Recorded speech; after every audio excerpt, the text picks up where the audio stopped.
Hi everybody, welcome.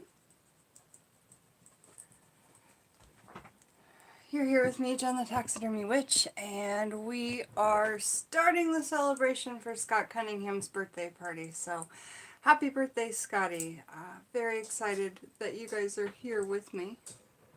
I've been preparing all morning with just some little things here and there.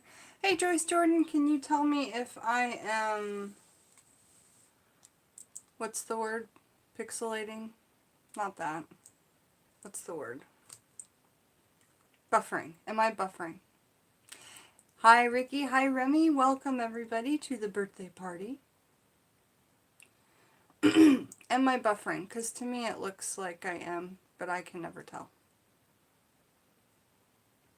Jennifer Croxton, finally I see you live. Welcome, welcome to the party. You look fine? Okay, then I'll stop looking at myself. Maybe it's just me that sees it like that. So, first of all, I'm going to wait till we have more of us here together before we light this candle that I've got.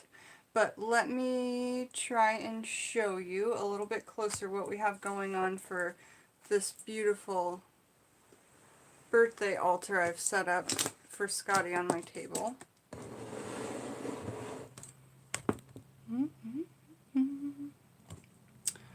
This is the card that we made for the deck that I hope to be printing. I don't know if that'll get me in trouble or not, but we'll find out. This is a flower that was just donated by Alex that was just cut for Scotty. It is a white passion flower. Isn't that gorgeous? And it has the star in the middle as well as a stamen that has a 3 on it. Isn't that amazing? This is what he's got in the greenhouse. Alright, so we've got some beautiful strawberries that were just under that strawberry moon, blessed in that strawberry moon. And they're at prime pickin'. I've got some... He was really into Hawaiian magic, and I don't have lava, I just have tiny lava beads, which I couldn't find. So I grabbed hematite, which I believe is a lava formation, if I'm not wrong. I could be wrong. I also grabbed this black, what is this called? Obsidian, which I do believe might be some sort of lava formation. I grabbed my beautiful rose quartz wand. And I grabbed like some things that are beachy since he was so into Hawaiian magic. Also, I've just recently been reading in Whispers of the Moon that his favorite flower was the plumeria, and this is a floating candle of a plumeria. And I've got some raw rose quartz, a couple of gold candles. Obsidian is volcanic glass. Thank you, Joyce. I knew it had something to do with volcanic, but is hematite? Am I wrong? Is that not some sort of volcanic formation? Yeah, and mods, if you guys can help anybody out in the chat when I'm not able to. My screen is making me look like I'm going in slow motion, so it's hard for me to look at the screen. So mods, if you can help answer questions if I can't get to them, that would be great. So that's the altar I have going on for Scotty. This is some coral that I found myself in Galveston, and it's kind of like a gray coral, and when you get up close, it's just so beautiful. Okay, so moving along, on this candle, it's just a big kind of beige peachy white pillar, and off of it I have this crab claw, because Scott Cunningham is a Cancer. Okay, so the Cancer is the crab, correct? And so I put that in there to represent Cancer. Hi, bye Ember's Light. Nice to see you guys. Nice to see you guys. And we're gonna get the birthday cake all prepped up and everything. And I wanted to show you something else. Let's talk about Scott Cunningham really quick, okay?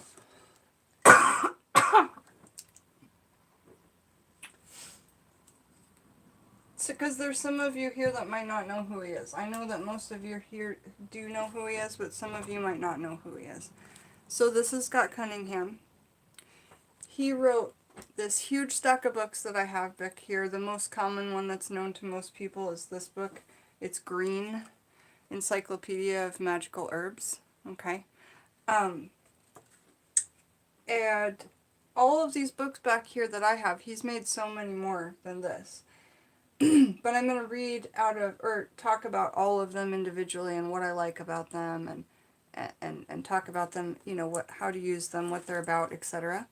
And then at the very end of this video, the very end of the birthday party, after we've had cake, after we've dressed the cake, after we won't have gifts to open, but we'll make something special for Scotty, and then I'll go bury it outside or leave it at his little altar I have.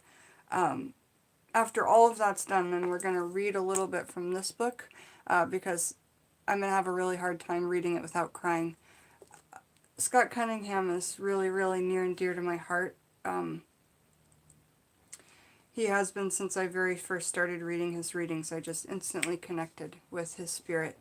And then in 1987, he made these videos, which you can find on YouTube. It's the only videos you can find of him. But I thought they were made later than 1997. But the videos are called Herb Magic. And there's some really interesting pictures in the book of him on the set of Herb Magic.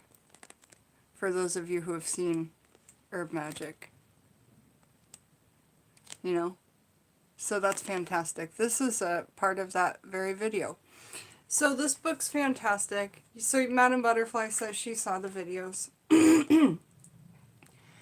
One thing that I think most of us don't know about Scotty is that when he was 27, he was diagnosed with lymphoma.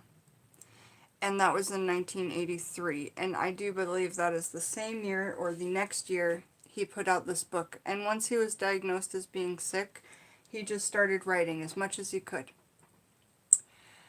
It is cool to see video of him and Raymond Buckland and any of them that have, you know, passed away that are our teachers via books and more. Hi, Sue. Hi, everybody who's here. I'm sorry I'm not able to read the chat too well because I have a little bit of a headache that's starting, but I have a big tea here to combat that from going any further. Come on, tea. There we go. So another thing, he was diagnosed and then fought that for a really long time. But in 1993, when he was only 36 years old, that's a year younger than I am right now. Only 36 years old, he passed away. I had no idea he was that young. I thought that he was early 40s, mid 40s. I knew he was young though. So today, because he was born on this day in 1953, I believe. But today he is 66. Alright? Now, he's 66 today. And his symbol is a Cancer symbol. And the Cancer symbol looks just like this. Isn't that quite interesting that today he's 66, and if we just turn one of those, it makes the Cancer symbol? I just think that's cool, you know. Alright, so, yeah, only 36 years old when he returned in 1993. Let's see if there's enough of us here. No, we'll wait till more people are here to light the candle. But we are gonna start doing the sigil. Now, when I did my own birthday cake, I didn't show you guys how I made the sigil. I did tell you, I have a video on how to make sigils. It's a really cool video. I don't know if anyone watched it, but that's okay. So I thought this video we could make the sigil together. I've already decided on the statement, because that's the only thing I can't do live. I always get really, like, I feel like a deer in headlights if I'm trying to think of the sigil statement. So the sigil statement that I've chosen to put on the cake, remember if you've watched my birthday cake and witchcraft videos, which is a great video to watch because it tells you all about why we're doing what we're doing. But we're going to take the cake.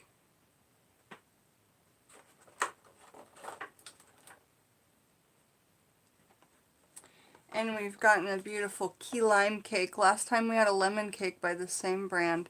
It's got these little white chocolate, kind of teeny tiny little chips on the outside.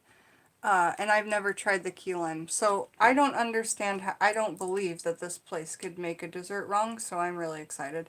Hey Thomas, thank you for being here. Please, I love you. Thank you for being here. Chocolate chips. Key lime. Yes, yes. So we're going to put a sigil on top of the cake in icing. And I paid like $6 for this just so that it was made of all natural ingredients. This is the brand I got. Tastes quite good.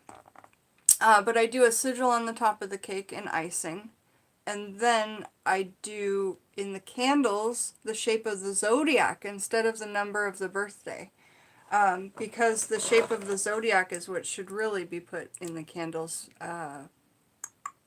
Or is what we do in witchcraft, like old school. So that's what we'll be doing. So the shape of the candles on top of the cake will be in this shape because he is a Cancer.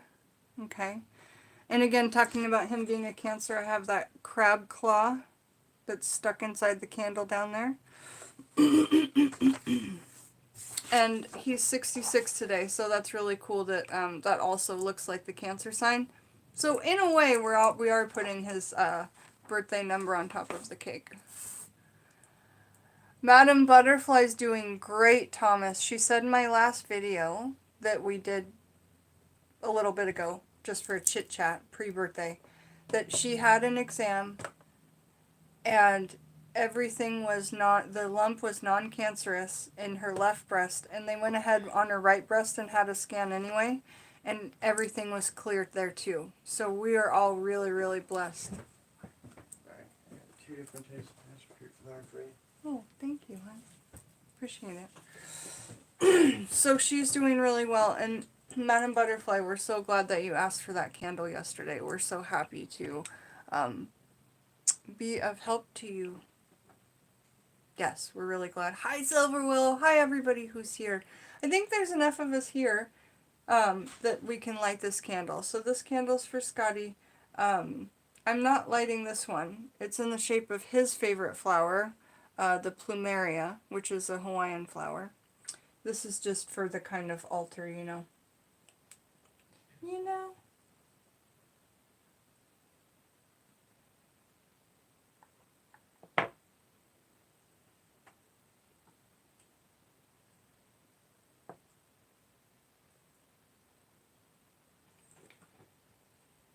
So when I picked this candle up, a white peacock feather just like squished in there, so I left it. And then this is the crab claw that I stuck in the candle.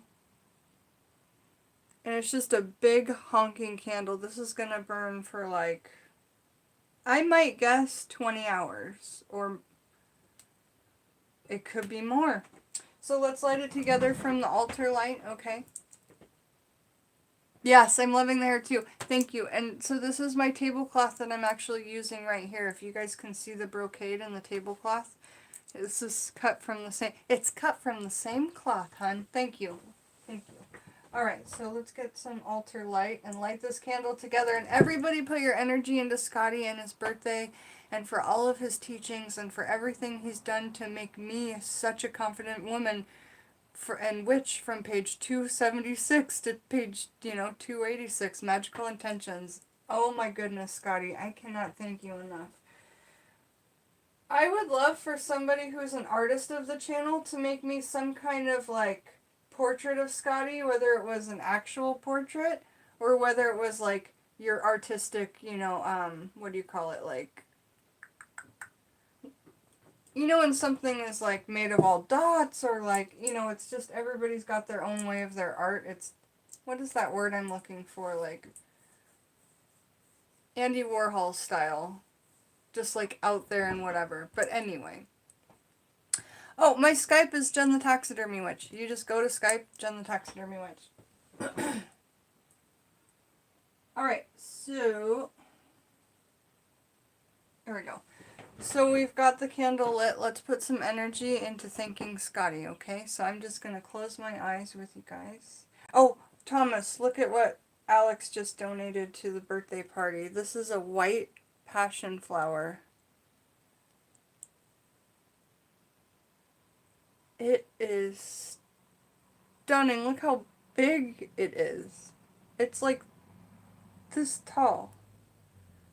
Isn't that amazing? And it's so sad because when they dry, they just dry to be like this.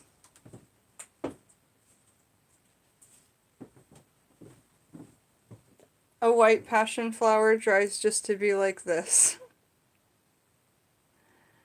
And then a purple passion flower dries just to be like this. So this is, I wish you could stunt them and like, you know, somehow like maybe like spray them with something to keep them the way they are. But there's just so much beauty to them. I know we're not going to get a great picture, but I try. Alright. God, that's gorgeous. So I thought we might put it on the cake or something if we could. If not, it will just stay here at the altar, I guess. It's just will so quickly start to wilt though, so we just cut it right before this video. Who's here? We just lit the candle. Let's put our energy in for Scotty. Alright, everybody. Oh, I'm gonna do a singing bowl too. I gotta take off my rings.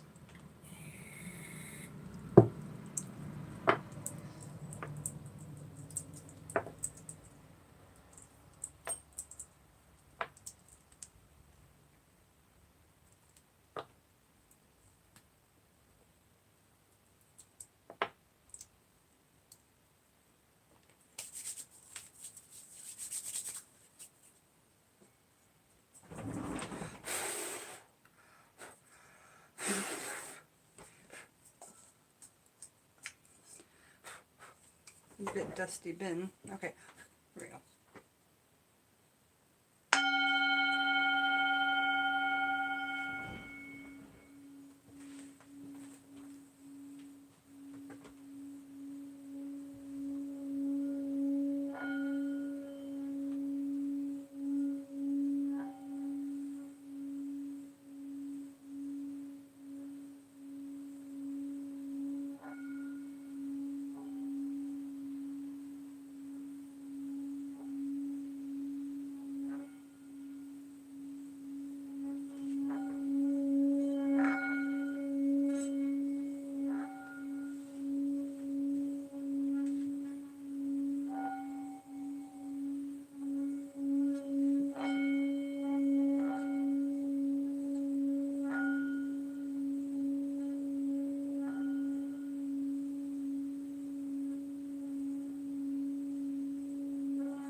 That was nice.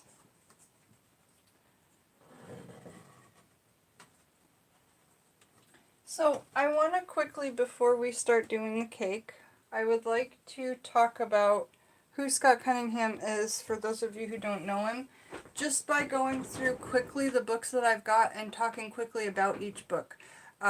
So, let's do that, and then we'll get started straight away on the sigil and the cake. The cake is a refrigerated cake, and it's probably about 45 minutes till we get everything done to get to that point, so I'm going to put it back in the fridge. I'll run and do that. I'll come back and we will get started. Talking about books again.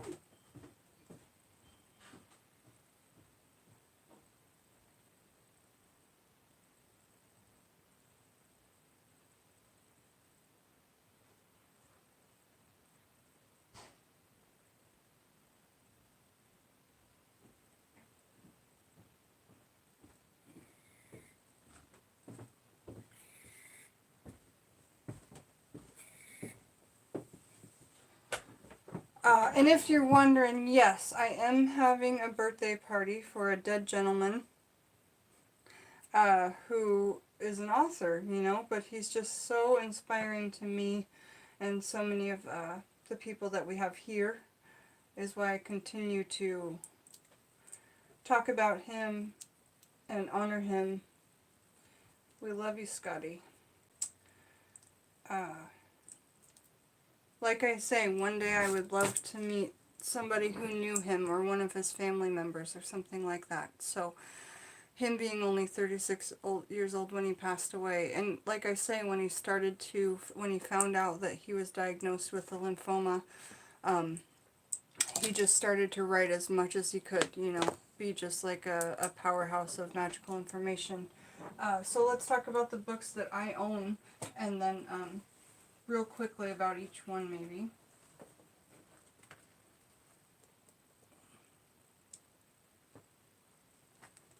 Okay. So the person who wrote this biography that we're going to be reading out of at the end of this video, I'm going to wait till the end because it's going to bring me to tears and that.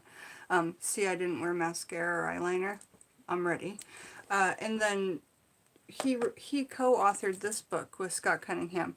And it's a funny little story because Scott Cunningham, David Harrington, his good friend, kept telling him, Scott, you gotta write this book about this, you know, and he kept saying, oh yeah, I plan to, and then finally one day David said that same thing to him, and he said, you're going to need to co-author it with me if that, you know, because otherwise I'm not going to be able to get it done. So this one is one of my favorites, actually, Magical Household Spells and Rituals for the Home.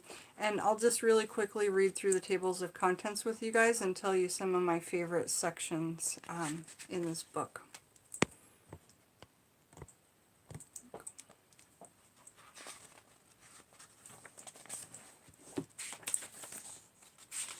I suppose I should read the back.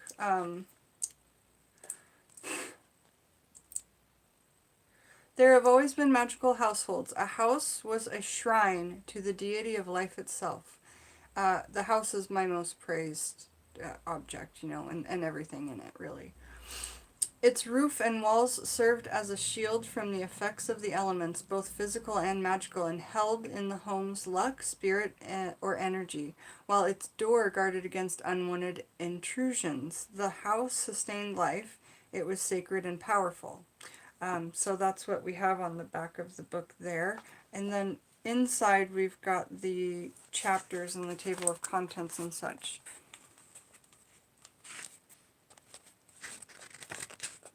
So we've got House Lore, which is such a fun chapter. The Hearth, Thresholds of Power, Furnishings, that one's awesome. Like, you can sit in different types of wood chairs because, like, you know, certain woods are good for healing the sick, and certain woods are good for riches, and certain woods are good for all different kinds of things. So that Furnishings chapter I love.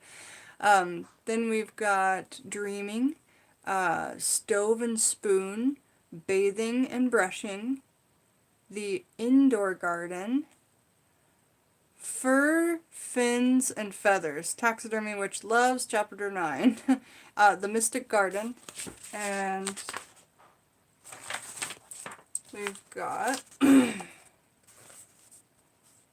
Garage, Protection, by Broom and Rag, Household Purifications, Moving, that's a really important chapter if you guys are moving and you're inclined in the stuff, just pick up on that especially. The Magical Year, House Spells, House Omens, and Portents, and then the Household Altar. Okay, so this is a really, really, really fantastic book. I've referred to this so many times. I oftentimes forget about it. Like, I forgot about it when I was looking up the Sabbath Midsummer. It probably would have been in here. And I didn't think about it until it said the year, the magical year, as a chapter. Okay, so the next book This is a teeny tiny little book. It is $1.99. Come on, window. It is $1.99, $2.99 in Canada. It is called The Truth About Witchcraft by Scott Cunningham. There's also another version called The Truth About Witchcraft Today, and it's the updated version.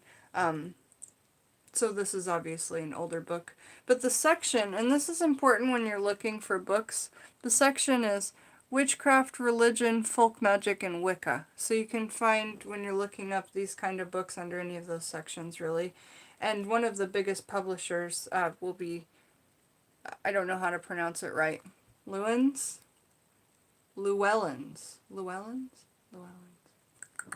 So this is a little tiny 44-page book about why witches don't believe in sin or heaven and hell. Witchcraft's two equal but opposite divine powers, the goddess and the god. How witches use ritual cauldrons, wands, and other magical tools during their ceremonies. And then on the back of the book, it says, Uncover the craft of the wise. The truth about witchcraft shines a clear, revealing light on traditions and practices of folk magic and modern religion called witchcraft, also known as Wicca. This book dispels common misconceptions about witchcraft, illuminating its origins, beliefs, sacred calendar, rituals, tools, and spiritual and magical practices. Find out the facts about why witches don't believe in sin or heaven and hell, how Wiccans use rituals, atomes, cauldrons, wands, and other magical tools during their ceremonies, what takes place during a traditional initiation into the craft, witchcraft's two equal but opposite divine powers, the goddess and the god, the two basic rules about folk magic, why human and animal sacrifice, drugs, orgies, and Satan worship have no part in the practice of witchcraft, the symbolism of the 8 Sabbats or solar festivals of Wicca. Also, from what I've heard from so many people, is that this is a fantastic book if you have a loved one or a dear friend who can't understand when you're coming out of the broom closet. If you have a loved one who can't understand what you're doing, this is a good book because it's so small. It's 44 pages, and it's built and it's directed at somebody who doesn't know. You know, it's not written as somebody who knows what they're talking about like a lot of our other books. It's directed at like somebody who has no idea. So I always find it like it's a tiny book that you can give to a family member, like, or somebody like that. Okay, so those are 2 of the books so far. Magical Herbalism. This is a fantastic book. Yeah, you say you never have seen this one before? You know what the best thing to do? Go to thrift books and just type in Scott Cunningham. So many things will come up that you haven't seen on the like usual type of books. That's where I found the magic and food, and it is a little different than Wicca in the Kitchen. So I found quite a few differences, but it is a lot the same as well. All right, so Magical Herbalism. Let's read the back and talk about it a little bit, and I'll tell you what I really dig about it. So it is coming in the Mind, Body, Spirit / Herbalism section. So you'll find this book right over with other herbalism, like medicinal herbalism, okay? That's where this one will be found, in the bookstore. It says The Secret Craft of the Wise. It's got some of this gorgeous Scott Cunningham art. Oh my gosh, you guys, on some of these books, there's just some beautiful Scott Cunningham type of drawings. I don't know if he does it or one of his friends, but if anybody knows who does the artwork on his books, let me know. So the back of the book says, Herbal magic is one of the easiest, safest, and most joyous methods of reestablishing earth roots of returning to a healthy and natural life. The classic introduction to magical herbalism. Practice an ancient magic that is both natural and beautiful. The magic of amulets and charms, sachets and herbal pillows, incenses, and scented oils. This practical and poetic guide by Scott Cunningham has introduced over 100,000 readers to the practice of herbal magic. That's awesome. So this book alone, at the last publishing, whenever that was, introduced over 100,000 people to the practice of herbal magic. You know why? Because it was right there with the other books on herbalism. And someone goes, magical herbalism. Why not? The secret craft of the wise. And they start reading it and they go, oh, there's more energies to plants. So, man, Scott Cunningham is introducing so many people to magical energies. I want to do that too.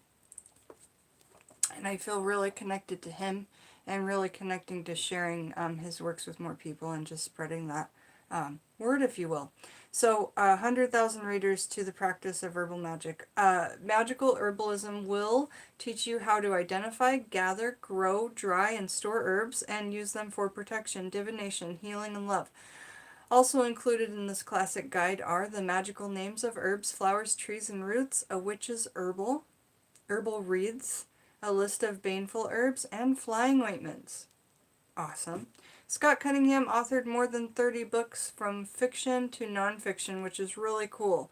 I hear he did a whole bunch of fiction writings just to support his magical writings, because he had to like eat and stuff, and he didn't know how well these would do. So he did a bunch of fiction, which I really want to get my hands on. Alright, so he also wrote Living Wicca, etc. Magical Aromatherapy. I don't own that one. So again, beautiful art on this one. Let's read the table of contents, and then I can tell you what I really dig about it.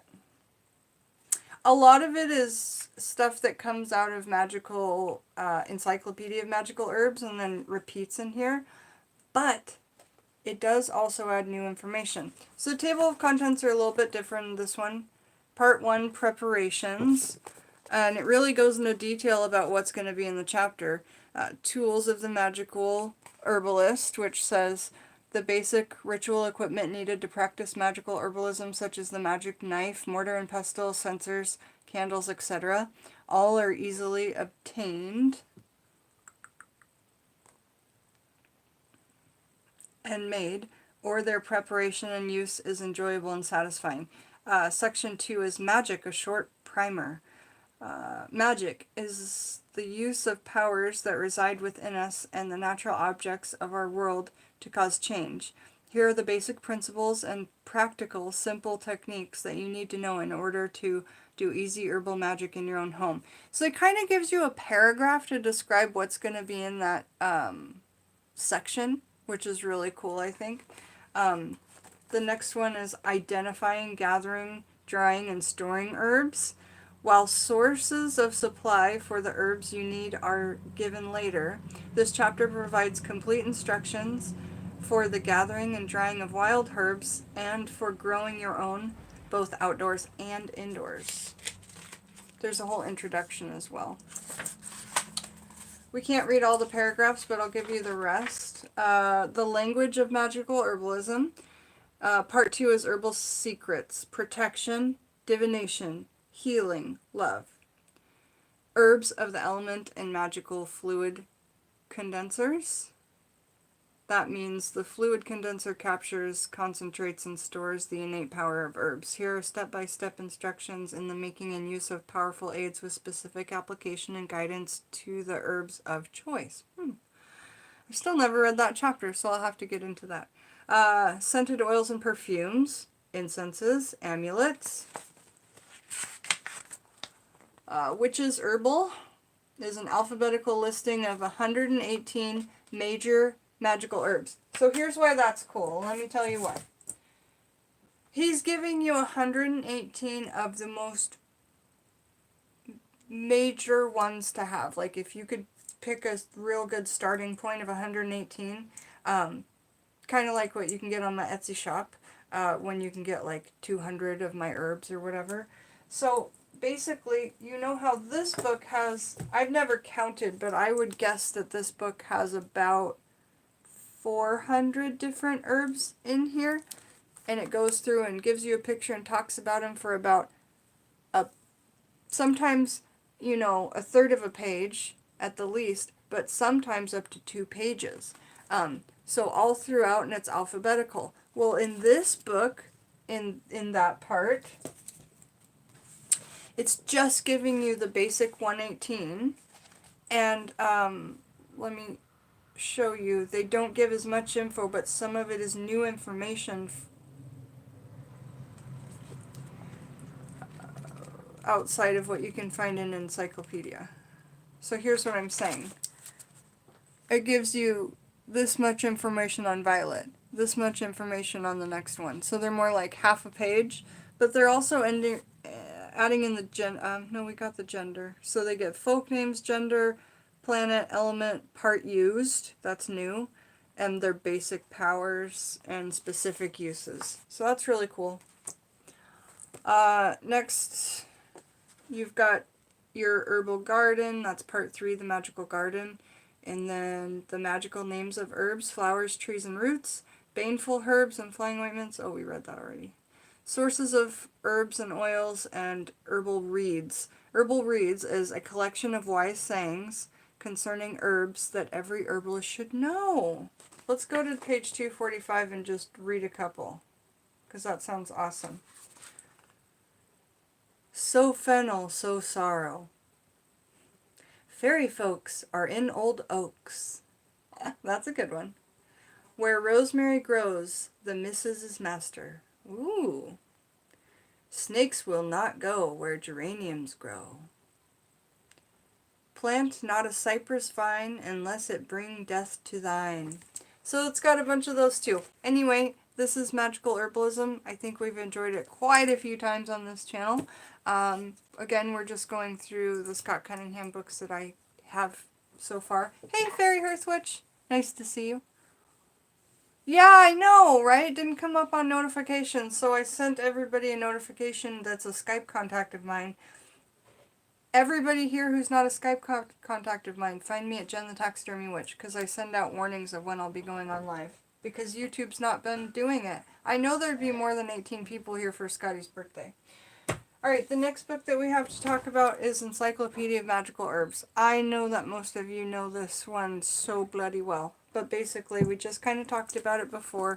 It's got about 400 or so, I'm just guessing. But different herbs, all like A through Z. And then, oh, I didn't know how to Skype either, but it's a fantastic way of communication. Anyway, so they're all, you just look them up alphabetically.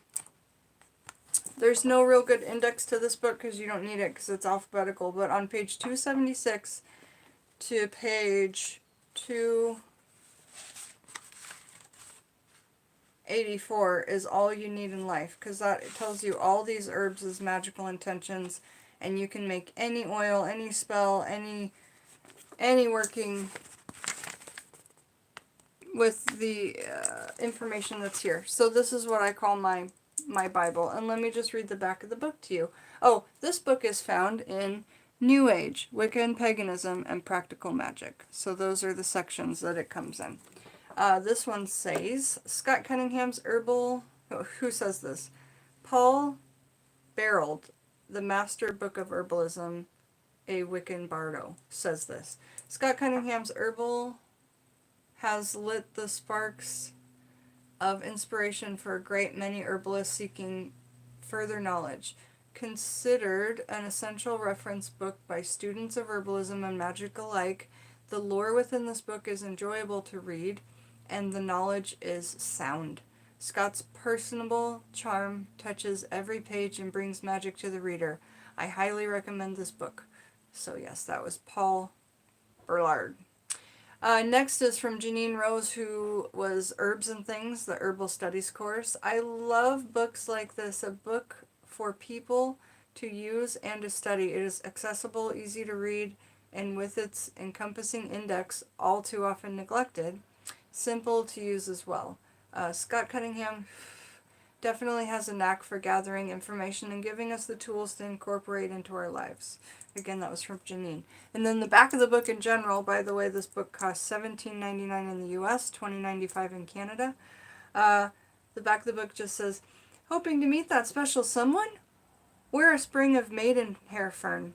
Having problems with your cash flow? Burn cloves as incense to attract riches. Want to enhance your psychic abilities? Brew up some dandelion root tea. In days gone by, our ancestors lived in harmony with the earth. They knew which plants could heal and which ones would kill. They also knew that plants harbored magical powers, forces that could be harnessed and directed to fulfill a need, anything from protecting a house to finding a true love. Magical herbalism is the use of these powers to create positive changes. This revised and updated 15th anniversary edition contains the folklore and magical properties of over 400 herbs. Yes! I've never read the back of this book, by the way. Yes.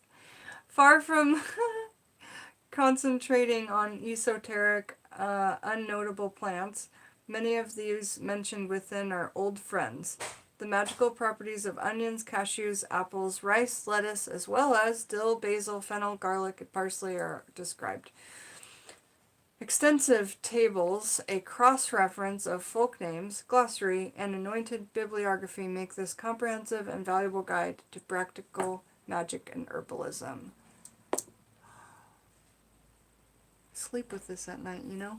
It's always in my bag wherever I go. All right. Not every car ride, but most car rides. All right, in every single long car ride I go on. If you guys haven't seen, this is my little altar I have going on for Scotty, and I'm still not buffering, right? We're still good, not buffering. Such a go-to, absolutely. This book right here is such a go-to.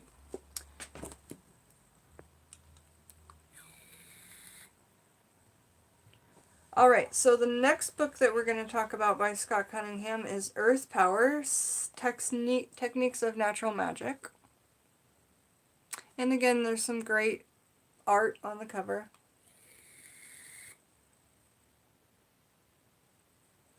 We have read from this a lot. This is the book that has all the sea witch stuff and all the tree stump magic and so much more.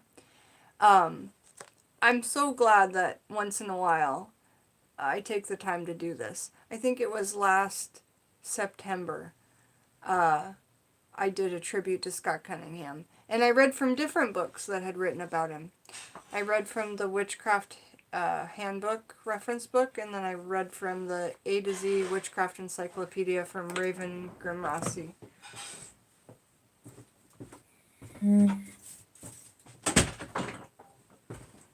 They both write about him in their books, which is awesome. Okay.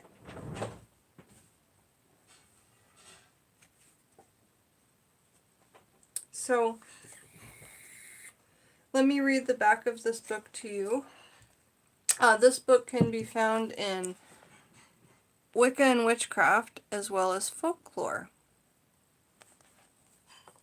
So this is Earth Power, Techniques of Natural Magic, and I'll read the table of contents to you.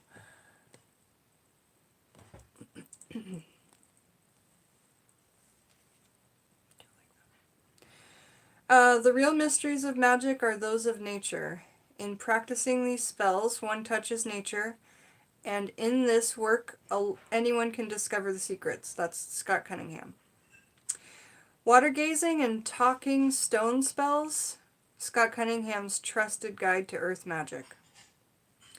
The ways of magic are revealed in nature. The secrets are written in meandering streams and drifting clouds, whispered by the roaring ocean and cooling breeze, echoed through the caves and cliffs and valleys. When you draw a heart in the sand, I do that all the time, call on the four winds for assistance. I'm not Wiccan, but I still appreciate this. Or ask the rain to wash away a bad habit. You are practicing earth magic. By working in harmony with nature, we can transform ourselves, our lives, and our world. And this tried and true guide offers more than 100 spells, rites, and simple rituals you can perform using the powerful energy of the earth. Like, it does not take much to get the workings done in this book. So now I'm going to talk to you about the table of contents and what we've gotten there. But I told you the things I always come to this book for. Also reading about hold stones, anything like that. This is a great reference. Alright, so there are 3 parts to this book.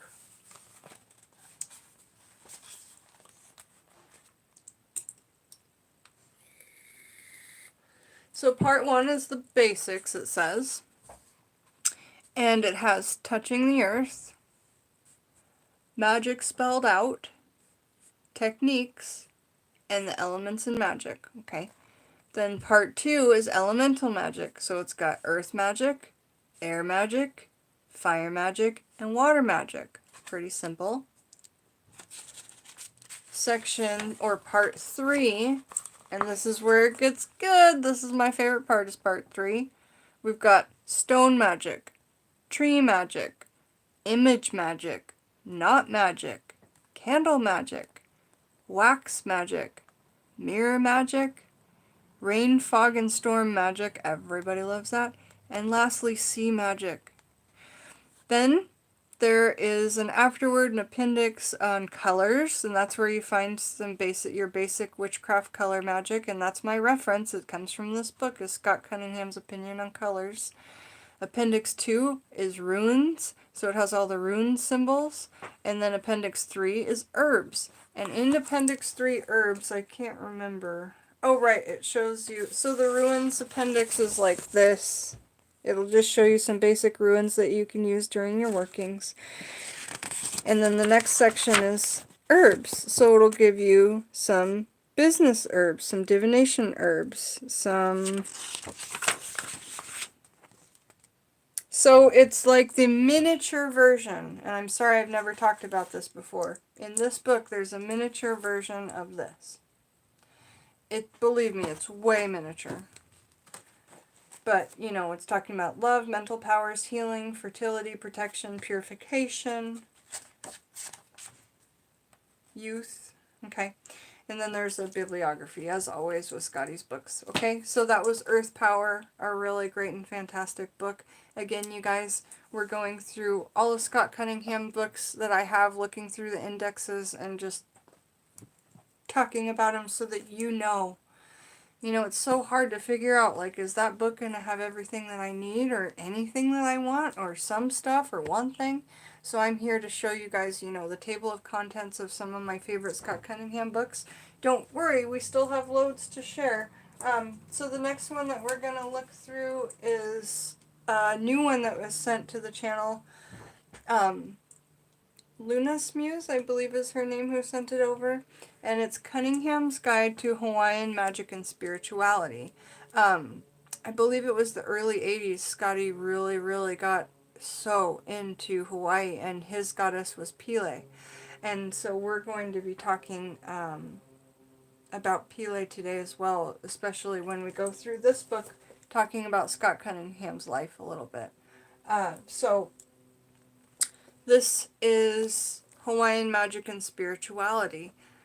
Very big passion of Scotty's. So the category where you can find it in would be body, mind, and spirit, magic and shamanism, or myth. Experience the true magic of Hawaii. Hi Lizzie, welcome. I've not seen you before, but welcome. Today is Scott Cunningham's birthday, so we're throwing him a birthday party with cake, and we're just talking about his most best beautiful books. But yes, welcome. Okay, so let me read the back of this book to you. This is one of my newer books. Experience the true magic of Hawaii. A stunning power lies at the heart of Hawaiian Islands. With unparalleled beauty and a rich sense of tradition, Hawaii is truly a world apart. The magnificent culture unmatched in its modes of spiritual expression. Celebrated author Scott Cunningham offers a sociological and historical perspective on the fascinating beliefs and practices of the Hawaiian people before the advent of Christianity. Discover traditional methods of divination, omen reading, and sorcery. Take a close look at the ways of the deities, learn about social customs, taboos, and superstitions, and see how ghosts and night marchers embody the Polynesian concept of the ever-present human spirit. The spirituality of ancient Hawaii was deeply rooted in the land, the wind, the rain, and the ocean. Cunningham's Guide to Hawaiian Magic and Spirituality will introduce you to its enduring legacy. An enchanting world of myth and magic awaits your discovery. Scott Cunningham studied the beliefs of the pre-Christian Hawaiians for over 20 years before he wrote this book. traveling to Hawaii many times to visit its sacred sites and to talk to its people. He authored more than 30 books, both fiction and nonfiction, on a wide variety of subjects. And this book is $16.99 in the US and $19.50 Canadian. Yeah, so, I mean, you guys, if you guys are ever into reading about the god Pele, is it Pel or Pele? It's P-E-L-E. But there's so much information in this book. There's also some little pictures of his time on the island throughout the book. Some different little pictures throughout the book, all black and white. But, you know, it talks about Hawaiian color magic in particular, and I did a video on Hawaiian color magic. I think we've done 3 or 4 videos on this book. After I got this book, I did some videos on my favorite sections, and we read the wordage from start to finish. I love to do that. Well, thank you, Karina. I appreciate it a lot. I appreciate it a lot. Let me tip you down, and I'll show you the chapters. We'll talk about the chapters, okay? Yeah, this is from Luna's Muse, because I wrote it. Thank you. Pronounced Pele. Thank you, Michelle Knoll. I appreciate that. Pele. Alright, so Chapter 1, The Land and the People. 2, The Way of the Deities. 3, The God and Goddesses. 4, Pele. 5, Deified Ancestral Spirits. 6, Spiritual Power. 7, Taboos. 8, Experts. 9, Shrines and Temples. 10, Water. 11, Stone. 12, Color. And this is Hawaiian color magic. It's not going to be anything like any other color magic. Hoodoo is different than basic witchcraft. You know what I mean? Like, color magic depends on kind of what kind of working you're doing, really. You know what I mean? So 12 color, 13 plants, 14 dance, 15 the menahune, 16 ghosts and the night marchers, 17 magic, 18 prophecy and dreams, 19 divination, spell, spiritual possession and omens, 20 birth omens, 21 contemporary survival of traditional Hawaiian spirituality, and then there's an appendix with the Hawaiian lunar calendar, which apparently would be different. Then there's a Hawaiian glossary, which is really cool, because it tells you all about these different Hawaiian words that you're reading in the book, and you're like, what the heck is that? There's a glossary for you to refer to get all that information. There's a great index in this book. So yeah, that's Scott Cunningham's Guide to Hawaiian Magic and Spirituality. I do believe this is one of the tail end books of his writing career, because he passed away, remember, at such a young age, 36. We're here to throw a birthday party for this lovely man, right after we get through these books that inspire us every single day. Okay, so we've got Wicca in the Kitchen, Cunningham's Encyclopedia of Wicca in the Kitchen. That is so young, right? And he was diagnosed with lymphoma, a type of, cancer, at 27 years old. And that's when he started writing. And he didn't stop until the day he died. And his mantra was to keep living and keep writing, because his time on this earth wasn't done. He didn't have enough, he didn't share the information that he had. So for 10 years he wrote and wrote and wrote and wrote and wrote and fought and fought and fought. And so I do think it's like cool when we know our authors a little bit more intimately and know where their words come from, yeah? He had a lot to say, absolutely. I get that. I've got a lot to say. That's why I'm on here so much. Yeah, I'm grateful too. So let's talk about this book right here, Wicca in the Kitchen. Again, one of these books that have these beautiful, cool illustrations with, like, lines. Love it. Love that candle. It's so cool. Here we are. You find this either in the New Age section, Wicca, or cooking. Fascinating for anyone who is interested in food magic or both. And that was Marion Zimmer Bradley, author of Mists of Avalon. Food magic. Simple, sacred, transformation at your table. How many people do you know go, I made that with love, or I cooked that and I was so mad when I put his lunch together, I hope he chokes on it. Okay, those two things are very opposite, but both one and the same thing. You know what I'm saying? You're putting either positive or negative energy into the food that you're making for someone.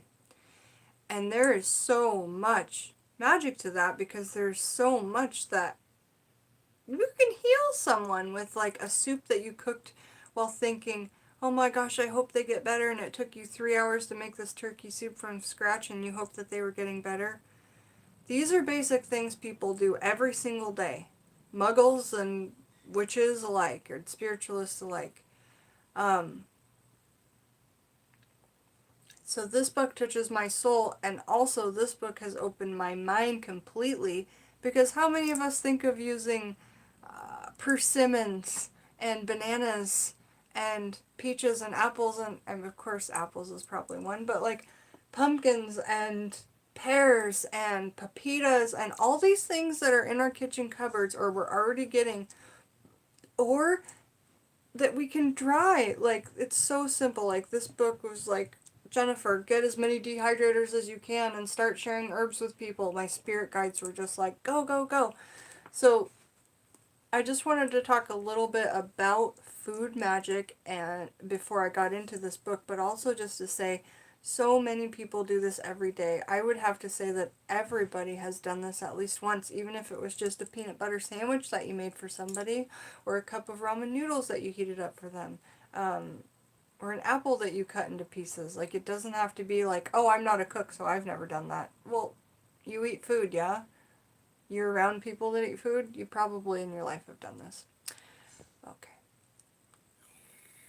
It is a killer book. Yes, it's killer. So, Cunningham's Encyclopedia of Wicca in the Kitchen. Let's continue to read the back. There's a reason caviar has a reputation as a love food, but a little vanilla or peppermint can work wonders too. You'll savor mushrooms like never before after experiencing their intuitive raising effects, and a munch of celery will resonate with new meaning as it boosts your sexual desire and psychic awareness.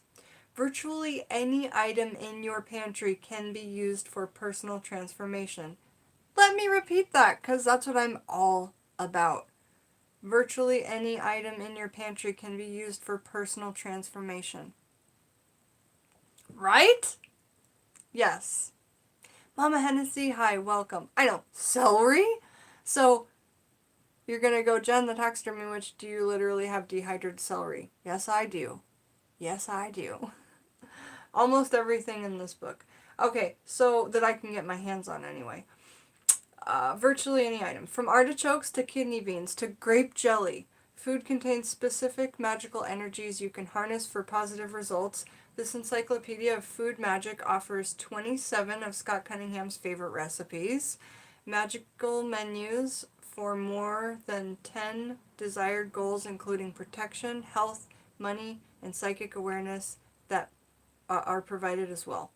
Scott Cunningham was a greatly respected teacher and one of the most influential members of the modern craft movement.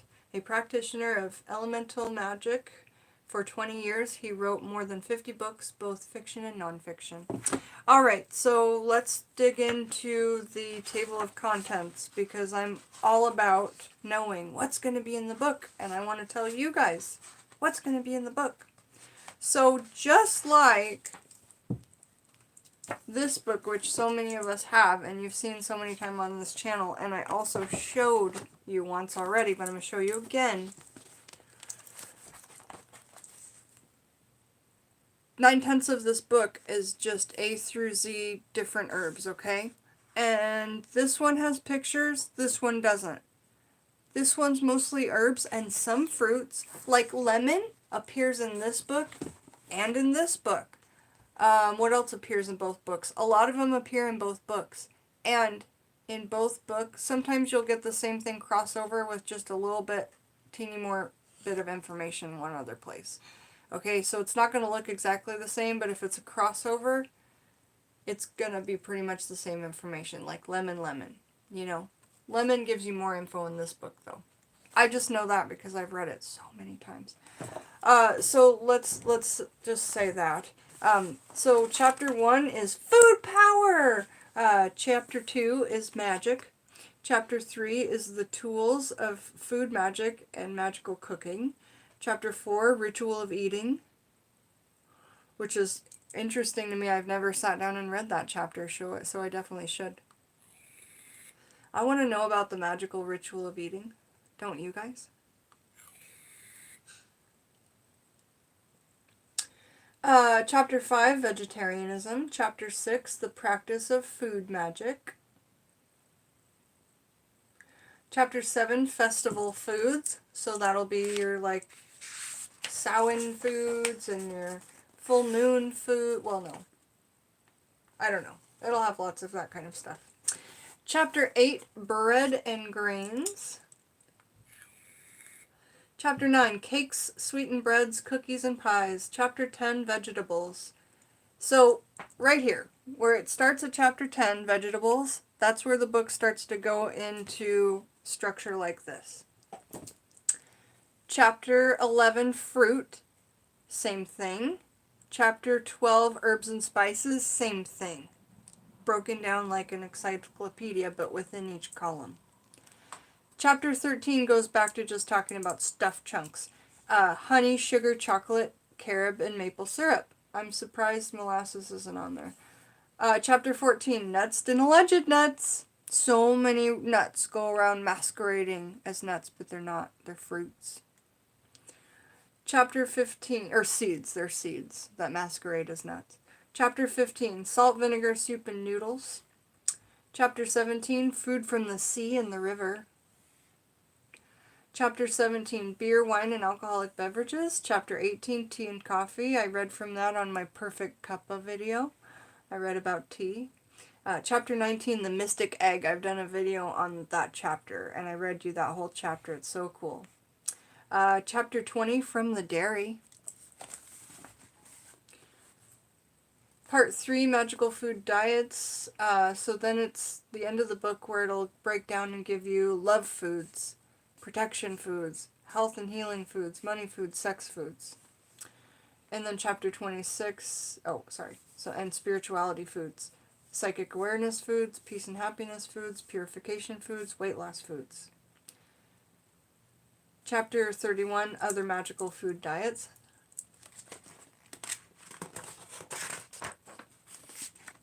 Part 4 is Scott's favorite recipes. Appetizers, beverages, desserts, main dishes, salads, soups, beverages, and side vegetables and side dishes. Part 5, tables. So you're going to find your tables there. The magical uses of junk food, symbols, mail order resources, glossary, bibliography, index. This book has a great index. However, in my herbal videos, I show you so many of the page numbers are wrong in the index. So I've shown you all my corrections to this book. I want to help them edit this book later on because I have all the page number corrections in my notes. Like, it'll say it's page 326, but it's 328. You know what I mean? Yeah. That book is amazing. It's great. Okay, so next book we've got of his... Or let's say this one first. This one came out before this book. It's got a lot of the same similarities, but it's got different information as well. So there's more lore in this book. And this one I found on Thrift Books, and it's called The Magic in Food.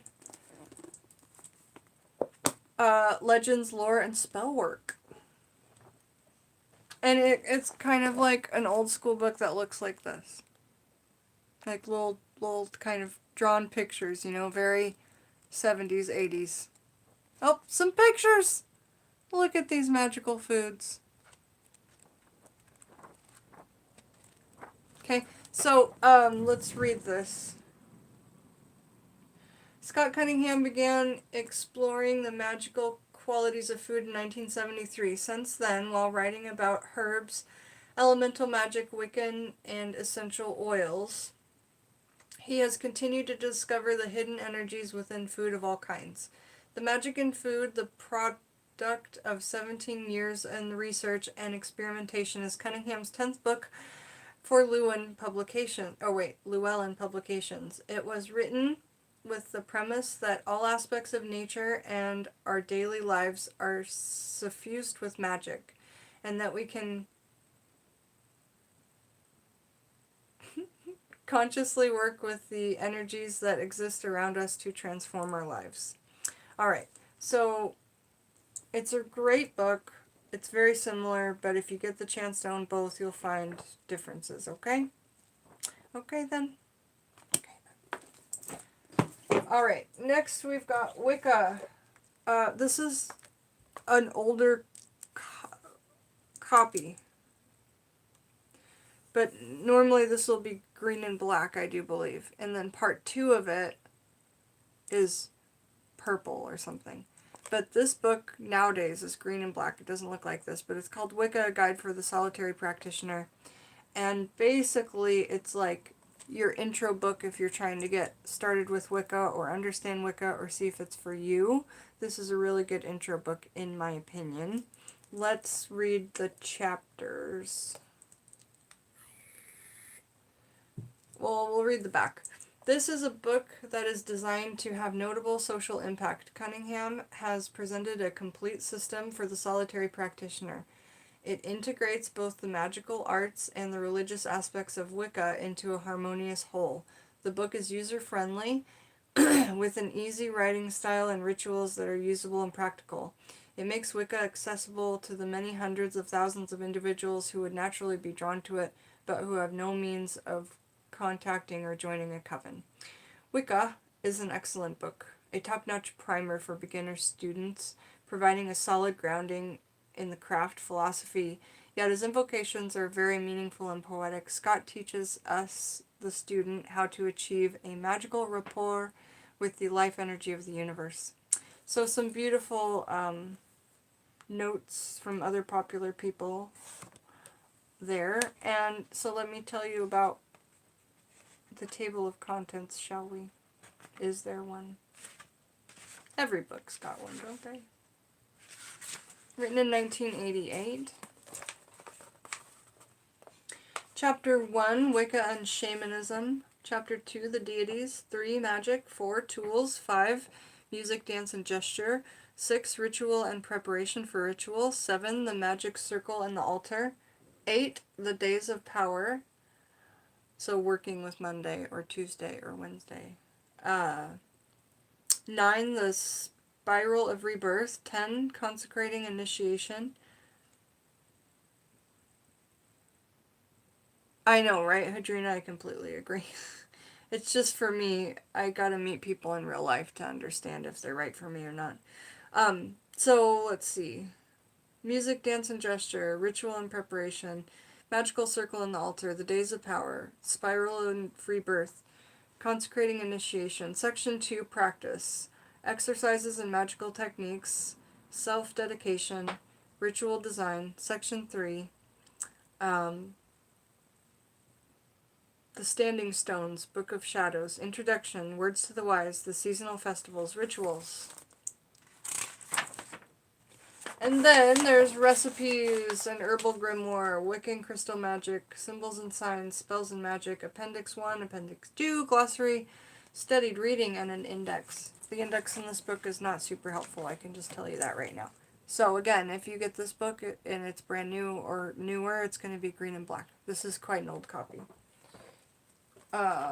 Same said for this book. It will look different if you get it today.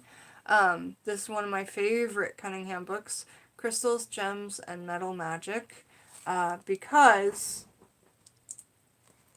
Cunningham adds deities into this. So, you know the book's called the Crystal Bible? You can't necessarily find a lot of deities connections in there, if any, but this has many. So I was able to really do a good job on that ISIS working that I did because of this book, as well as a recent Persephone offering because of this book. I was able to find herbs that went, or no. Yeah, I even found Persephone herbs in this book, and it has nothing to do with herbs. So anyway, Scott Cunningham, I feel like this is one of the most underappreciated books, and the front cover is like black and blue or something like that nowadays, but let me read you there's no back that says what this book's about, so I'm just going to read you the table of contents.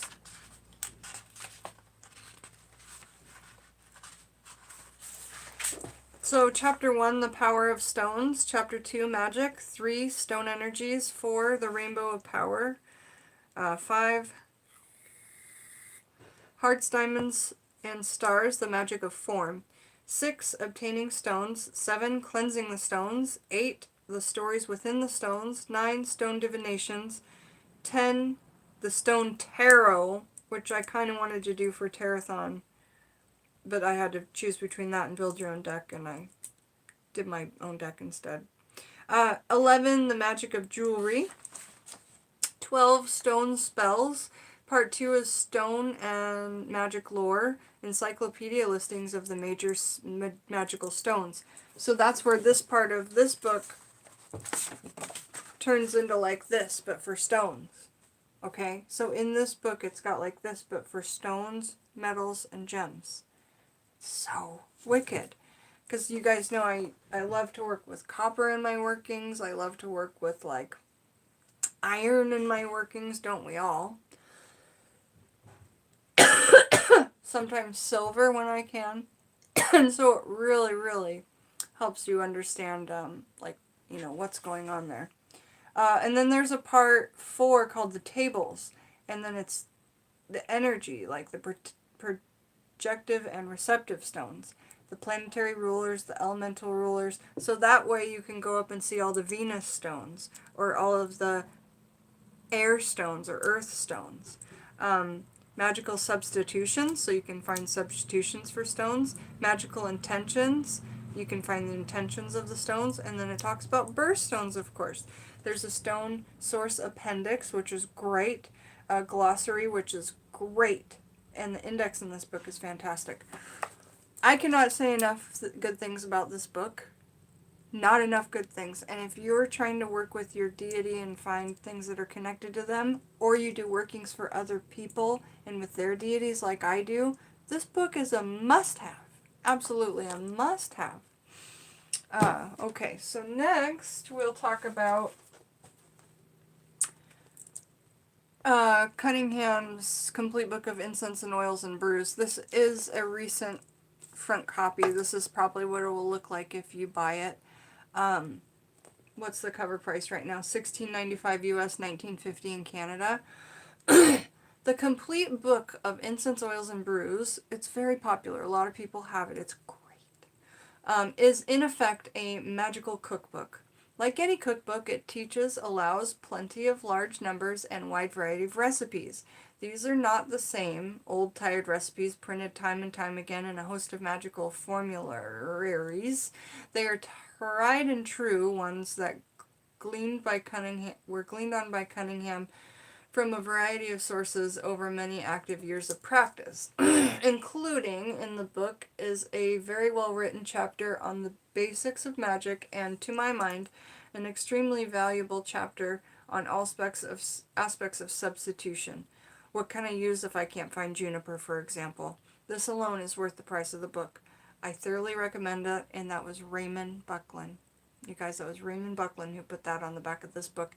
And if you guys didn't know, I've been learning in this book, which I'm going to talk about next, Raymond Buckland and Scott Cunningham were amazingly healthy competitors in their lifetime, and while Scott Cunningham died in 1993 and Raymond Buckland lived all the way up to, I believe, 2017, during their time, they were putting out lots of the same books at the same time through, I believe, both through Lewin even. And but they were mates. They were healthy competitors, as Scott would put it, you know, or as David Harrington would put it. They were healthy competitors. So next I'm going to read this something from Ray Marlborough from Charm Spells and Formulas. When it comes to using what Mother Nature has provided, magical practitioners can never learn enough. From Mother Earth's vast garden, there is an herb or flower or combination of herbs which appeal to the sense of smell, stimulating the emotions and the mind of the magician. The sweet aroma of smoldering incense, the alluring scent of the oils, and the individual in the working, the needed magic. Scott Cunningham has come through in providing enough variations of incenses and oils that there is definitely something for everyone. Next is from Sun Bear, the founder of Bear Tribe, Path of Power. Scott Cunningham's book is well-researched, interesting, and presents a natural, earth-oriented approach to magic that should make readers more aware of their connection to the Earth Mother and all of her children. And so now I'm just going to show you a kind of a close-up of the front of the book, because it gives you a good idea of what's inside, you know.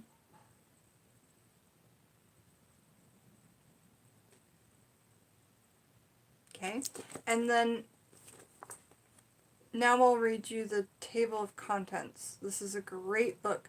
This book is where I got my first witch's ointment recipe, witch's flying ointment recipe. And I did a video of that on my channel, but I took it down for safety. But I can tell you that this book gives you a witch's flying ointment the old school way, made with hog's lard, which I used. I did everything like Scotty said, except for I tweaked it up and made it my way. I added in more psychoactive ingredients. Okay, so part 1 is the basics. Okay, so part 1, basics. On magic. 2, on proportions. 3, empowering rites. 4, ingredients. 5, creating your own recipes. And that's great.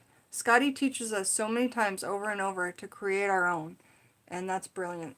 Part 2, processing and recipes. Then there's incense, oils, ointments, inks. I love making my own magical inks from this book. And just the chapter in itself inspired me. Tinctures, excellent. I've made tinctures from this book loads of times. Scott Cunningham's video, Herb Magic, is what got me on tinctures initially. Bath salts, not the kind of bath salts like that is an epidemic in America and around the world right now, but actual bath salts. Brews, yes, that's right, brews, things you can drink. Ritual soaps, sachets or herbal charms, powders, a miscellany of recipes. Part 3, substitutions. Introduction to substitutions, specific substitutions, magical goals, planetary substitutions, elemental substitutions, astrological substitutions. Then there's a glossary, an appendix 1 which has colors. So again, he put his colors for color magic in another book. I never even realized that was there. Appendix 2, sources, bibliography, botanical index, general index. What a book. Honestly, what a book. Scotty, you outdid yourself here. And I do believe that this is one of his most popular books, if I had to guess. And lastly, we have a book that we'll be doing some reading from at the end of the birthday party, because I can't read from it without crying. But I don't care. We're reading from it today either way. This was a gift from a beautiful, lovely family member of the Taxidermy Witch. Thank you so much for sending this for my birthday. I was excited because it would be here for Scotty's birthday. You guys have a problem in the chat?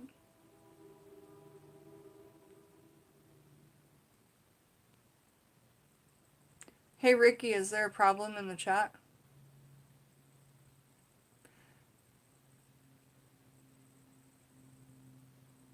Hi Jojo.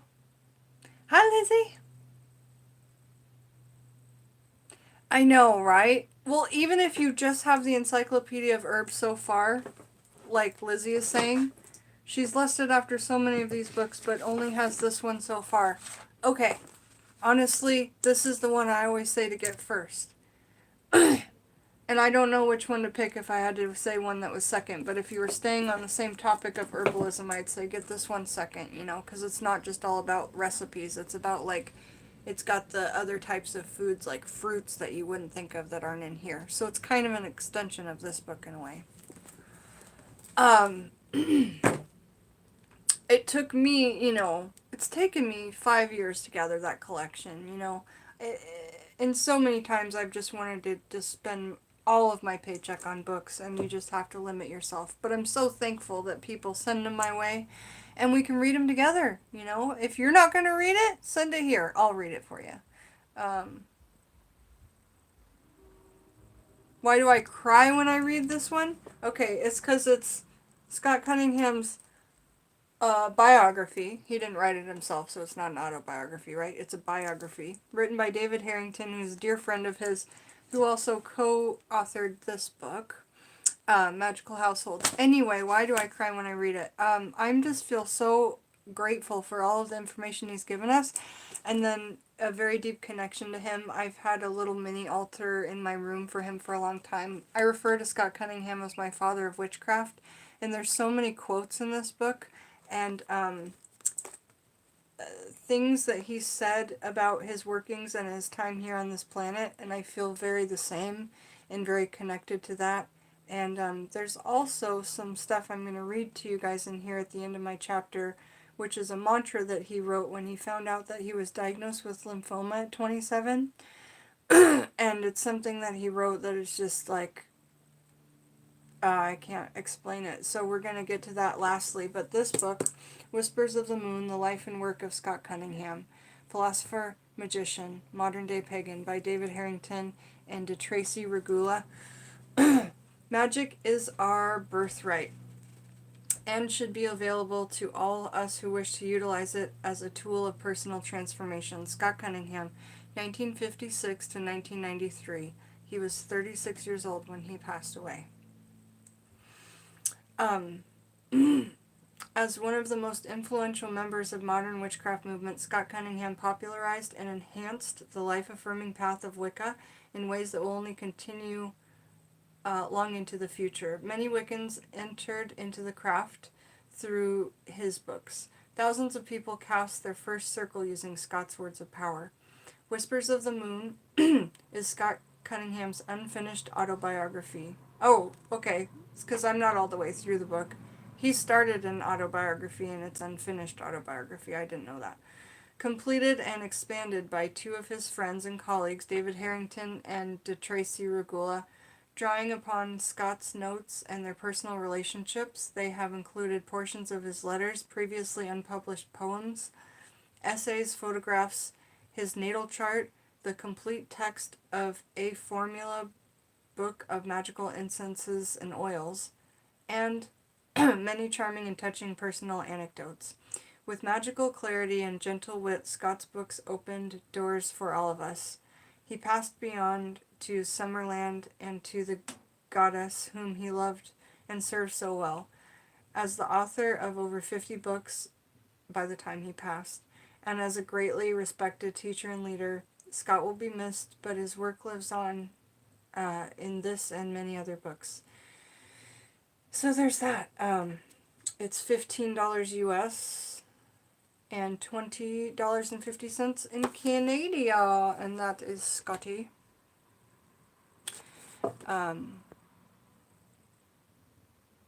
There's no issues? Okay, good. You guys are talking about something else. All right. Good deal. So that's why I cry when I read from this book, is because I'm just so touched by some of his words, and I feel so connected to that as I'm trying to teach his teachings to you guys. I can't even imagine what else he would have written. I know Furrier's Witch. That's the thing, man.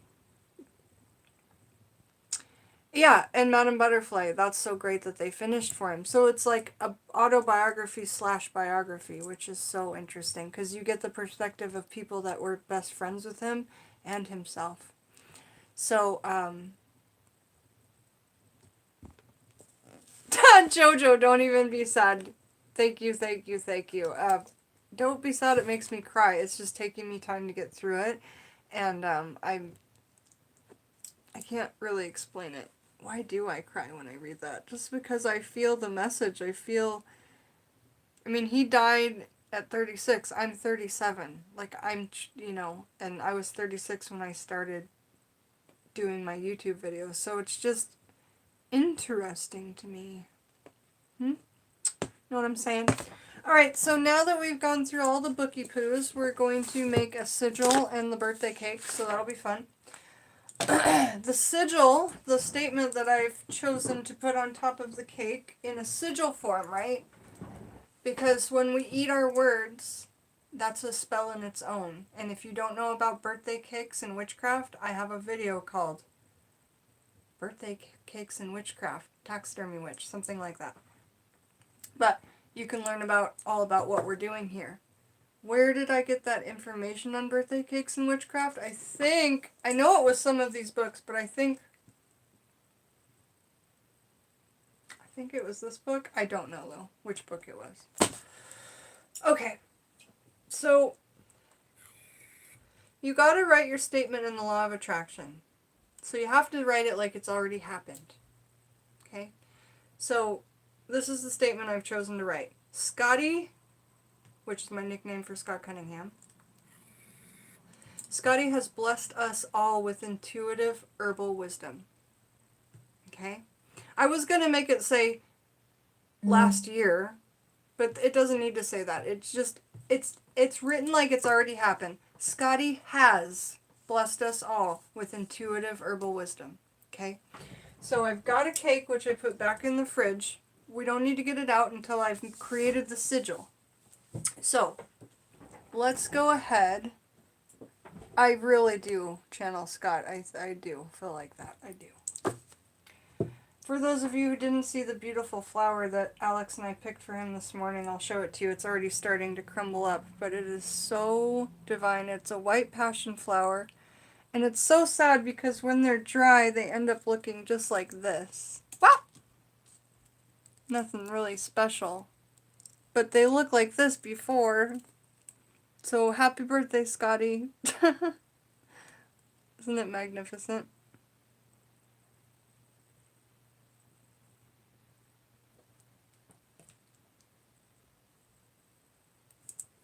Alright, so you guys know how to make a sigil, right? Well, you write out your sentence and you gotta cross out all the double letters. So I'll show you how we do that.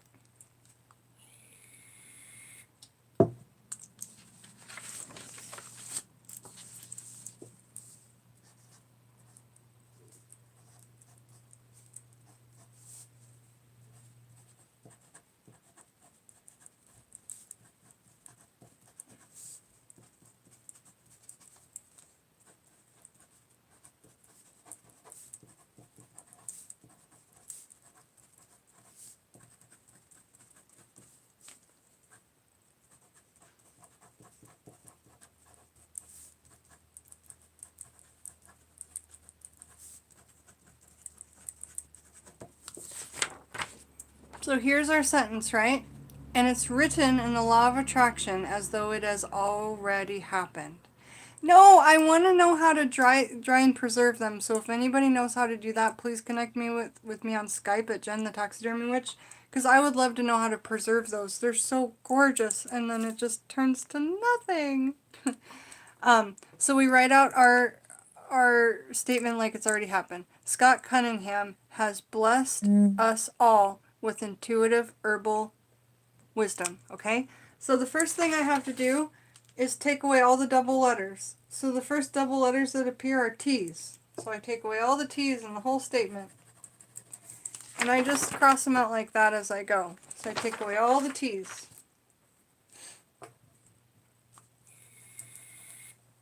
There's other ways to do sigils, I guess. This is the way I learned it, and I've always done it the same way. It works for me.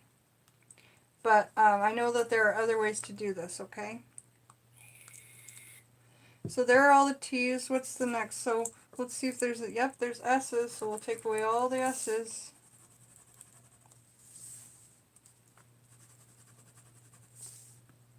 Take away all the S's. You know, so we're just going until we only have single letters, okay? I know there's more than one A, so let's get rid of all the A's.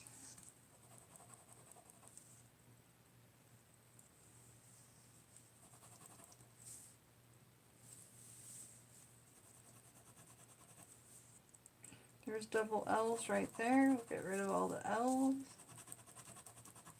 And if you guys are doing this at home, you could write out the statement and practice along and see if you come up with the same final letters. That way you'll know if you're doing it right.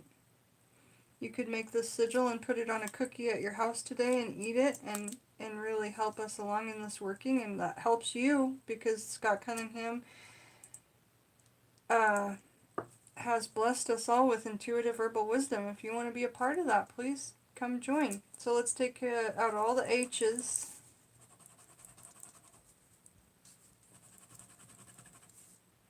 We're a big loving family here, and anyone is welcome who is kind and considerate and has energy to give and receive. Okay, let's take away all the C's.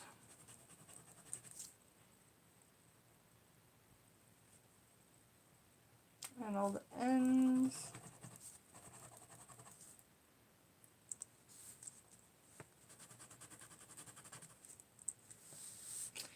And all the O's.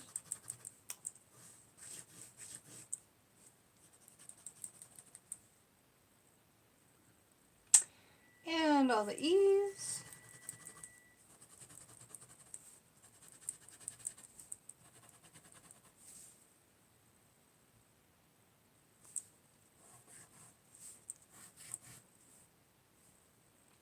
And is there any other B's? Yep, there's one. Are there any other D's? Yep, there's one. U, I's, there's a jillion. I feel like Vanna White when I do a sigil.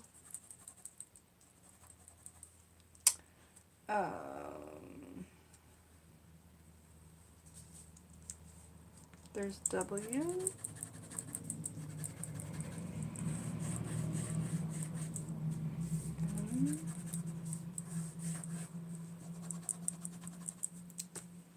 Excellent. So I'm only coming up with 4 letters that we're left with.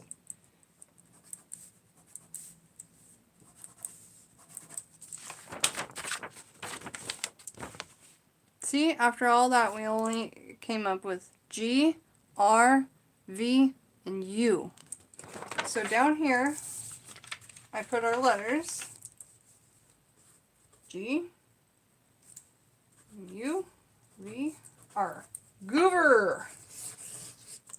So these are the letters that we're going to be using to create our sigil.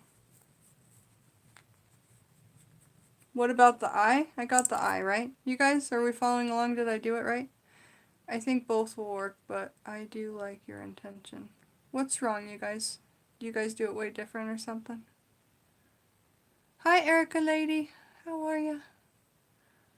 Hi, Queen Yushindi. You changed your name. Okay, so the letters that we're left with after we've said our statement, and our statement is Scott Cunningham has blessed us all with intuitive herbal wisdom. It is time for me to get creative and make a sigil. No, nothing is wrong? Okay, good. Thanks, you guys. I just get confused when I look up and I'm like, oh no, is everybody okay?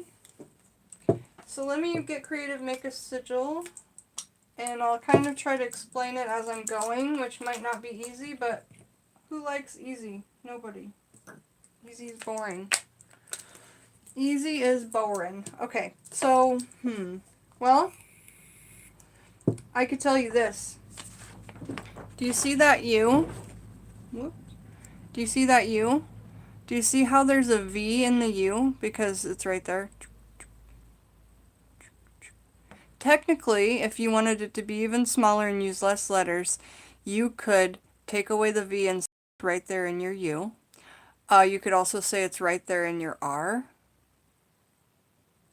See how that V is part of the R? Now, if a C was one of the letters, you could say that is a C, right? If you had a B, you could say there's an R and a B. You know what I'm saying? So it's up to you how you do this, but I will work on mine and then I'll explain it to you. Insert music here. Alright, so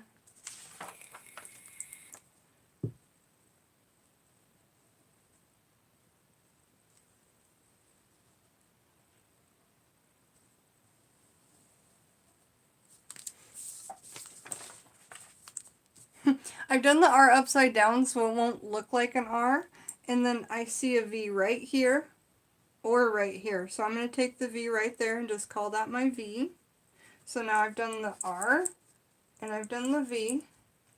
Okay, now I'm going to do a U, connect a U, and then I also need to get a G in here, so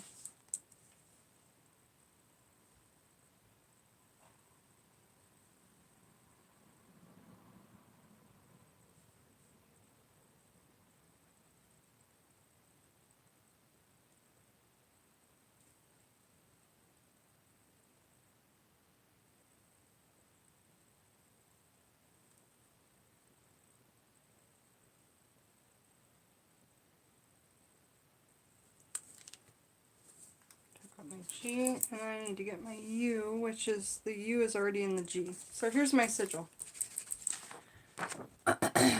My letters were G, U, V, and R. I've got the R right here. See the R. And then I've got the U right here in the G. I've got the V right here up in the R. And then I made a weird looking G connected to the R. Okay?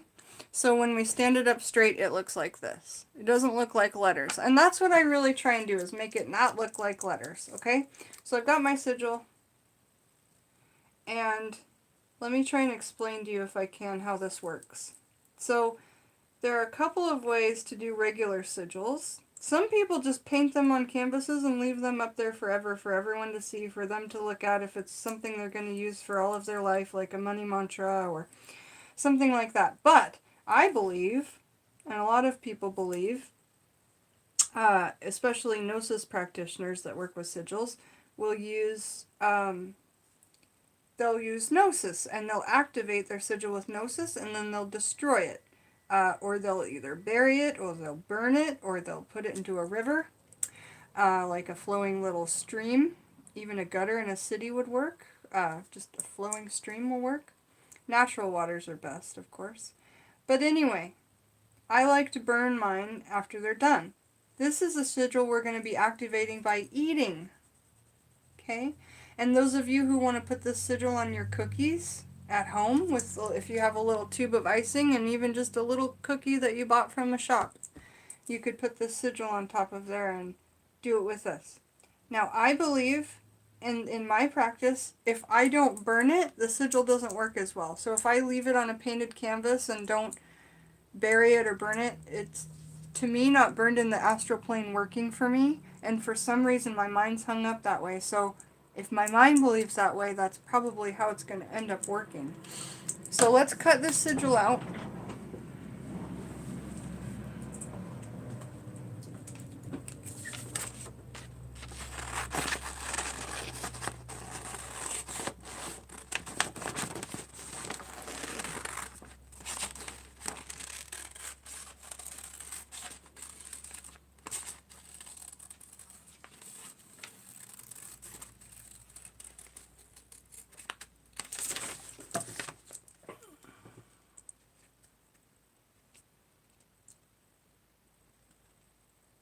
You can look at it in any direction you like.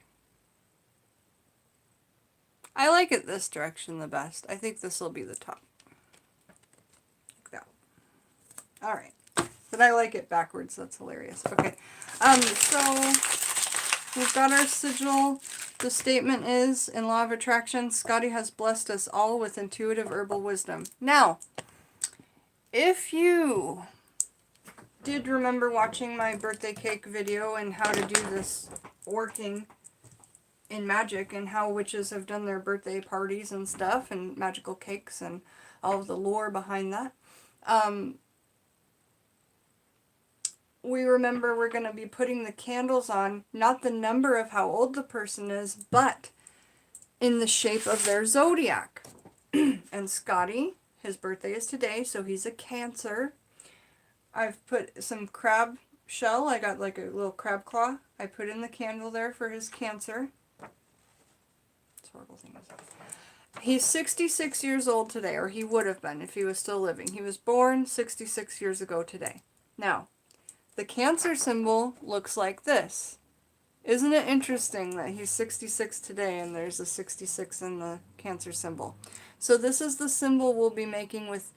So we'll be doing the sigil on the cake in this orange all-natural sparkle gel. Okay? We'll be doing the sigil on top of the cake in that. And then the candles... We're going to do the birthday candles in the shape of the astrological symbol, okay? So from far away you won't be able to see what it is, but at a bird's eye view you can see the shape of the symbol. So in old tradition we didn't put the age of how old we were, but we put the symbol of our astrological symbol. So for my Gemini cake I had what looked like a Roman numeral 2 for the Gemini symbol. So let me go get the cake, because I need to eat cake. I've been waiting so long to eat cake. I have to remember to get a knife also, so I can eat the cake. We're going to make the cake. We're going to sing happy birthday. We're going to... let's have a party. Let me go get the cake, y'all.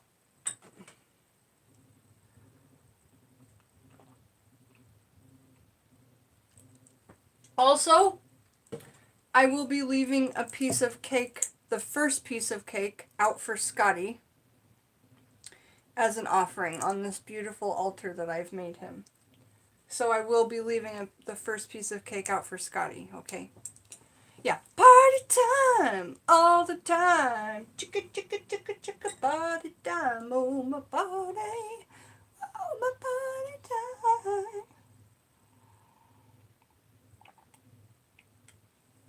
Okay.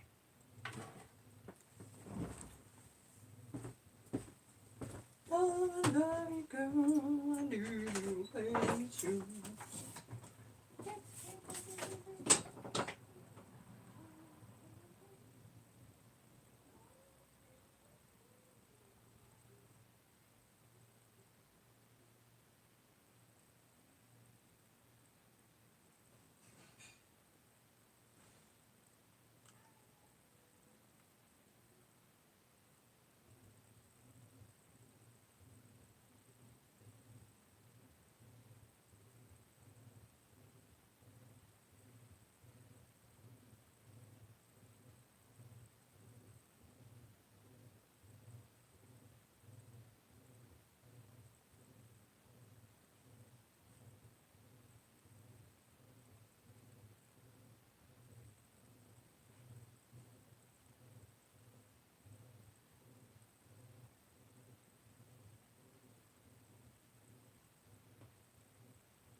Hello, everybody. I'm back. I have cake. So I have some lovely dishes for cake. These little... I picked up this set a long time ago. I love it a lot. And I've got a knife that's big enough to be like... And a fork for me, but Scotty doesn't need a fork, okay? And I've got my cake. We got key lime. Let's quickly, because I'm always trying to. Now listen, I don't get paid from Scott Cunningham's whoever makes money on their books, but I do want to quickly try and tell you how we can look something up in this book. Let's look up, they might have key lime, but let's at least look up lime, okay? So we go to the back of the book. Now this book will be more confusing because it'll say loads of pages that it comes on. But this book, you'll just look through it and find it on, like, in the alphabetical index. It doesn't have key lime unless I can look under JKL. But think, you can use key lime for opening up the key to something. And that's perfect for our sigil, because our sigil statement is, Scott Cunningham has blessed us all with intuitive herbal wisdom. Okay, our law of attraction sigil that affects us all for the upcoming, not just year, but I don't know the word to say. Anyway, let me see if there's key lime. But you could use key lime as, like, yeah, a key to opening something up, kind of like a road opener. And you could just use it that way because if you're intuitive, it says key in it, you know. But the word key lime comes from, I believe, like the Florida Keys. I think that's what that means, but I'm not sure. Alright, so lime in general. Gender is masculine, planet is the sun, element is fire. The folk names are Lumi and Dayup and Kalumuk. The element is fire, planet's the sun. Powers are healing, love, and protection. So we'll definitely have that healing, love, and protection in here. Magical uses. Take fresh lime, pierce it with old irons and nails and spikes and pins and needles. Anyway, it goes on to say you can cure a toothache, you can wear this necklace to cure a sore throat, you can do all kinds of stuff with lime. But in general, its powers are healing, love, and protection. Now what I forgot to say about these books. The green book is for when you use it in a working. The red book, so how it says lime in this book and lime in this book, it means different things. That's why the magical energies are different. The red book's when you ingest it. And here today, we're ingesting lime. So that's the difference. This is if I was going to have it in a working, like a witch's ball, or an incense, or a protection oil. This would be if I was going to eat it, or have it in a tea. Possibly to apply it on the skin, I'd say that's borderline, but it might be leaning this way. Okay, so when we ingest it, lime will be under the fruit section. Come on, lime. Come on, lime. Happy birthday, Scotty. Happy birthday to you. Happy birthday, dear Scotty. We all love you. We all love you. Okay, so I got to the fruit section, and let me see here.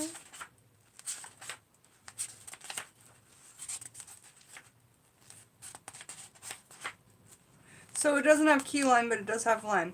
And so this is the magic of lime when we eat it. Planet is the sun, element is fire, energies are love and purification. So that was different than that. Lore. In present-day Peru, shamans use sweetened lime juice in purification rituals. So again, this cake is going to be purifying. Magical uses. Lime is used in precisely the same way as lemon to promote love and purification.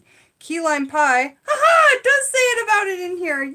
Yay! A traditional Florida dessert, and I was right about the keys, is an evocative love enhancer. So this is going to enhance our love for Scotty and Scotty's love for us as a family. Key lime pie. says right there. That's really exciting stuff to me, you guys. You might cut it into small hearts from the green portion of the lime peel and place these into the pie before serving. Oh. Yeah, great. So anyway, it's interesting that we decided to pick this book up on a whim because we learned how purifying and love-like key lime pie will be. And that's just so fitting for what we're doing here today. Alright, so let me get the lid off of this baby so that we can dress the cake.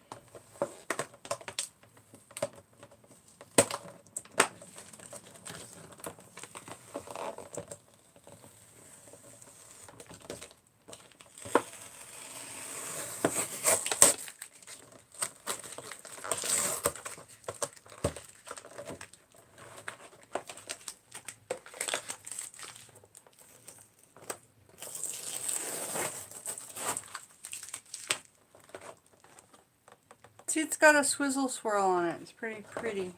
Really pretty.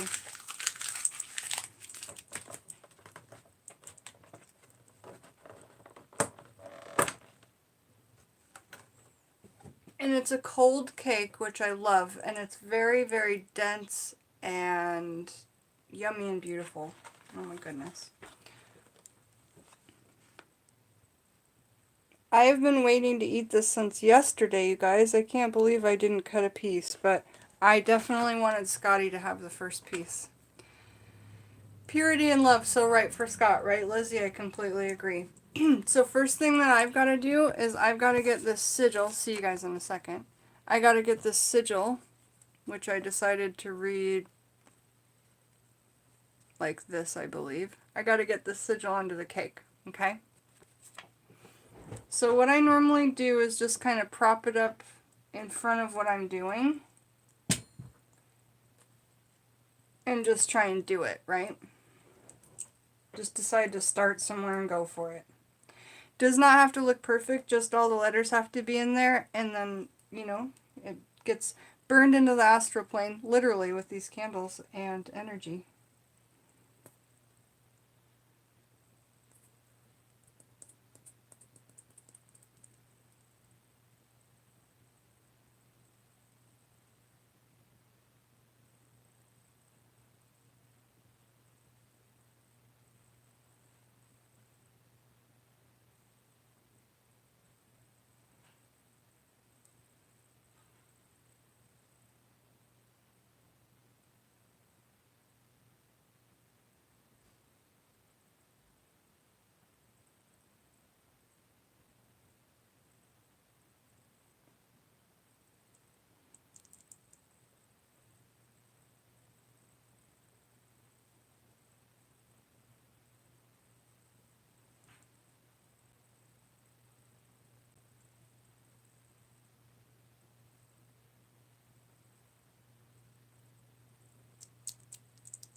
As I'm doing this on the cake, I'm really focusing my intention, the sentence at hand.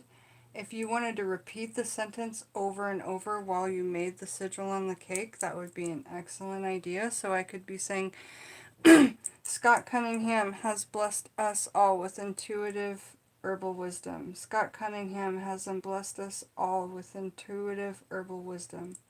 Scott Cunningham has blessed us all with intuitive herbal wisdom. Scott Cunningham has blessed us all with intuitive herbal wisdom. Scott Cunningham has blessed us all with intuitive herbal wisdom. Scott Cunningham has blessed us all with intuitive herbal wisdom. I know that that starts to sound really repetitious, but honestly, the more that you get that rockin', out there verbally. You know, don't be afraid to honestly just say things out loud to your spirit guides, say things out loud to your deities, to your rocks, to your candles. Thank you, Candle, for showing up when you did. I'm so happy you get to be a part of this working today. These things may sound ridiculous, but this animism, this will really help in your craft. So you guys tell me what you think. How did I do? Looks pretty good, right? So I have the sigil on the cake. All my letters that are left over from my sentence. And if you guys just joined, I made a whole sigil. I showed you guys how to do it. So we've got that on the cake, and again, it's not perfect. It could be so much more perfect in my eyes, but it's on the cake, and that's all that matters, right? So let's keep going along. Meanwhile, I'm going to keep this sigil right here.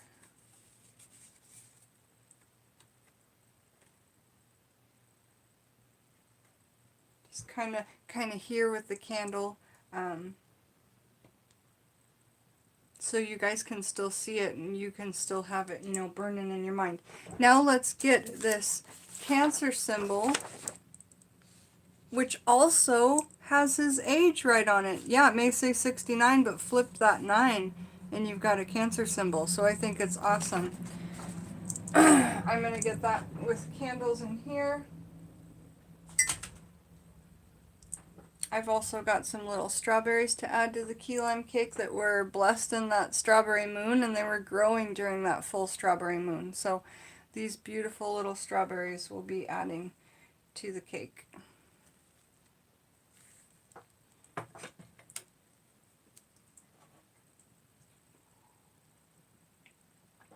Also, for Shanana, when you watch this later, I have the avocado that's ready. I have the one. I've been blessing it in for that fertility working. So we need to make a plan to go live and do this working. Okay. So I'm going to make this shape out of candles. This shape out of candles.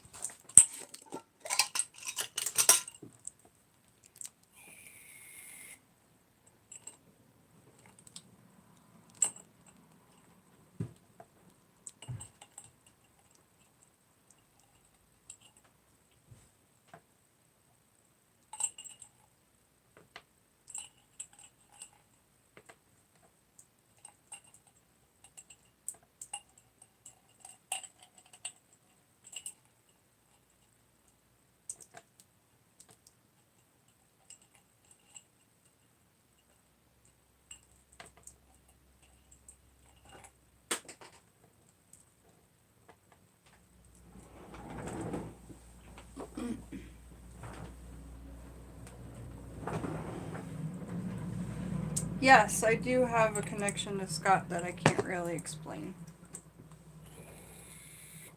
But why does it need to be explained anyway, huh? It doesn't.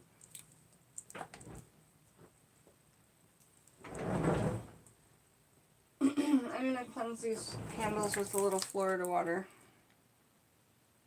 Because they're just from, like, a grocery store. Get those energies from the factory and the grocery store off of them.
Harder than it looks, by the way.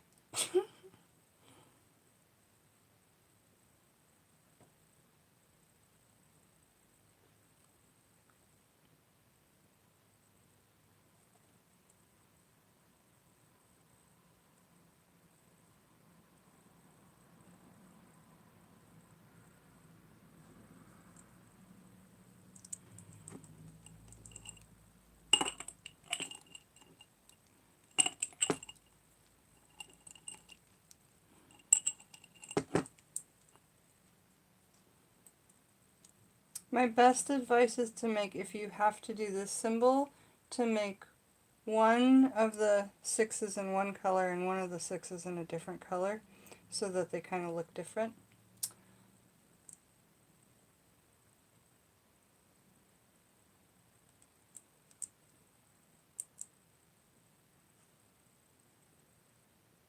There. So I'll let you see what we did. So underneath is the sigil that has our statement that we need to burn in law of attraction. And then now here's the cake, and it has kind of like a 69 symbol in candles. One layer is red, one layer is orange. You guys see how that did? Okay. Doesn't look exactly super pretty, but we're getting what we need done. Okay.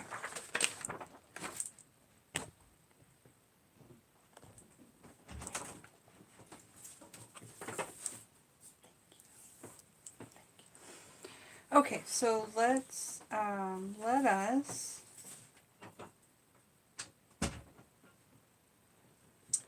I think I'll cut a couple of these strawberries for the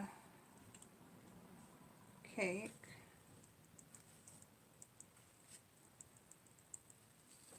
That we grew, and you know, I was out there loving on in that beautiful full strawberry moon.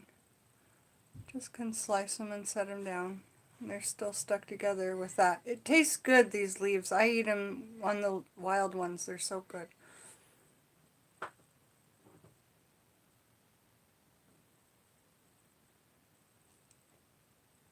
So we'll save that piece for Scotty.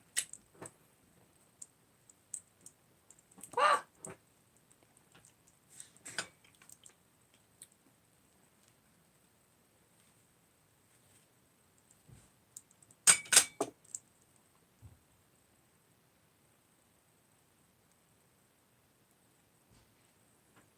There is nothing like the taste of wild strawberries, if you guys have ever had them.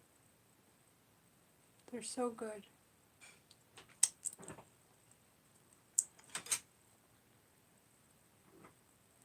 They don't taste anything like a store-bought strawberry, really.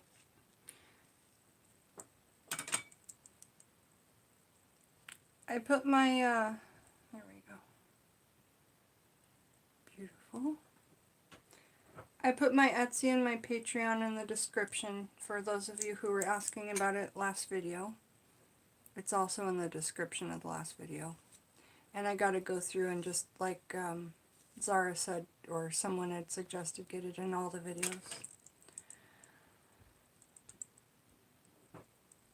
Alright, that's beautiful! Okay, so we have our sigil underneath in the orange. That green stuff just came on the key lime cake. Our sigil's underneath in the orange, stating, in Law of Attraction, Scott Cunningham has blessed us all with intuitive herbal wisdom. On the top, the candles. There's one orange 6 and there's one orange 9 doing that Cancer symbol. Then there's some fresh strawberries that we cut from, that's the symbol that is the candles is making, because his astrological sign is Cancer. Okay. I don't know, what do you call it, a sun sign? And then the knife is red, which is using color magic for love and our, you know, adoration. The key lime cake, we looked up the qualities of lime. Lime is love and protection and purification, right, you guys? So in eating the cake, there's that too. After we light these candles, we blow them out, and we cut this and we eat it, Or if you guys put this sigil onto one of your cookies or anything and ate the sigil, then you guys will all be participating in this working. Just by watching this, you're participating in the working, but if you actually eat this, then that's how we are activating our sigil, is by eating it, okay? However, later I will be burning this to burn it into the universe as well. But that's how... Before I do that, I would either use candlelight gnosis or the other form of gnosis, which we talked about in my video, but I'm not willing to say it on this video. Because it uses, like, sex magic and stuff. Can I put that in my homemade bean burrito? What do you want? Oh, you're talking about. Jenn, it is so perfect. Yes, it's so perfect. I love it. I want to take one more look at this flower because I would have liked to put it in the middle of the cake if there wasn't candles. That would have looked so pretty on the cake. This white passion flower that Alex donated. It was so nice of him. Hey, Alex. I'll tell him whenever. Want to tell him that you can preserve the flowers. He just walked in with my dinner, you guys. So, oh my gosh, I have to eat my dinner. Okay, let's get this started. Let's light this from the altar light, okay? Let's get this lit. Then we're going to sit here and we're going to put our intention into that phrase. We're going to say it over and over, either out loud or in our head. Scott Cunningham has blessed us all with intuitive herbal wisdom. Scott Cunningham has blessed us all with intuitive herbal wisdom. Scott Cunningham has blessed us all with intuitive herbal wisdom. That is the mantra, you guys. So let's get it lit. This is all going to go pretty quick.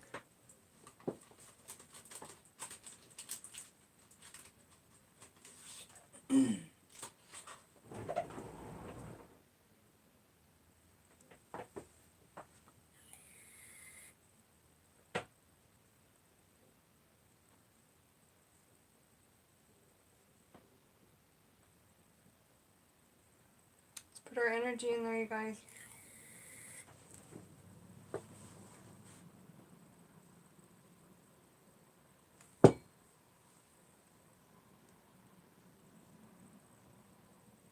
Happy birthday to you.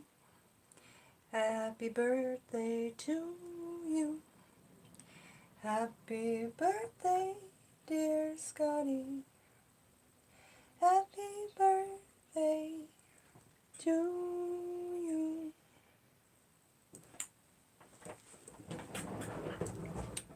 I think you would have liked that.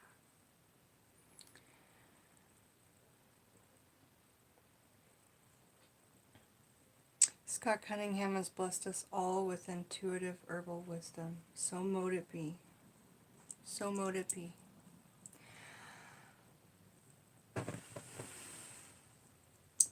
So mote it be. Happy birthday, dear Scotty. Yay. That was fantastic, you guys. I always do think that a cake does look pretty after the candles are blown out. Looks pretty. That was really fun, and it looked nice when the candles were lit. So, yes, so mote it be. Thank you, you guys. That was fantastic. So we're going to cut that first piece for Scotty. Actually, you guys pick which one of the strawberries looks the prettiest.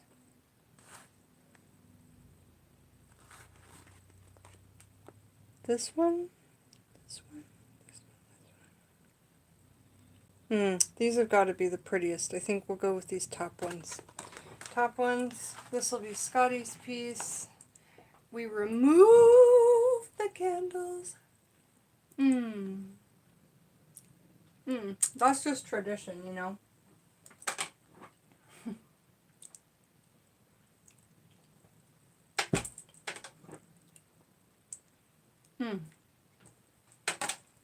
That's good. Oh my God. Thank you for being born, Scotty. This tastes good.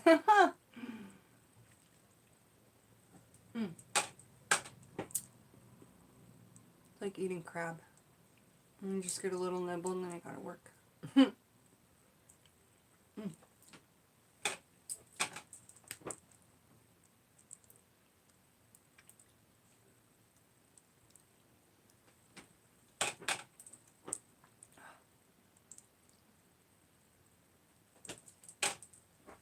was amazing. Little candle mukbang. There's our sigil. It's still there. Thanks, Adrena. I'm glad I make you laugh because I make me laugh too. I think I'm hilarious. I do. I think I'm hilarious. So I'll take the dirty plate from the strawberry juice and I'll give Scotty the clean plate. I'm going to cut him the first piece. It's going to be the best of the best.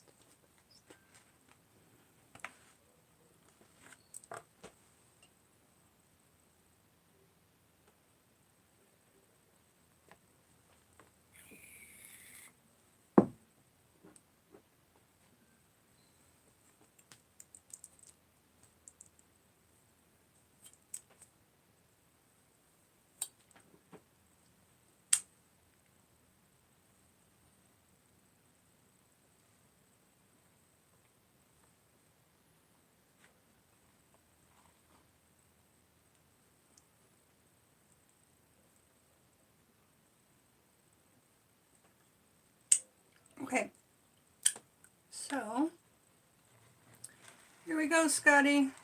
This first piece is for you. Enjoy. It looks really good.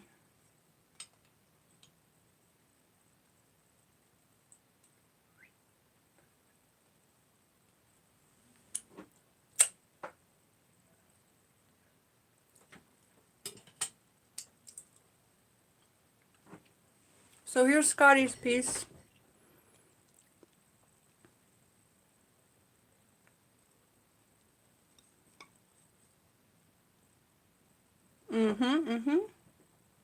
I'll leave this here for him.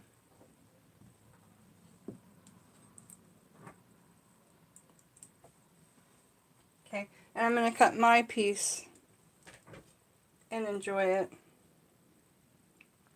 so I can tell you guys if it's any good or not.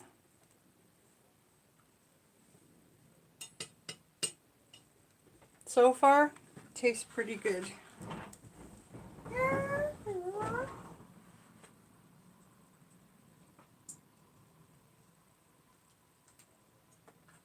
All right.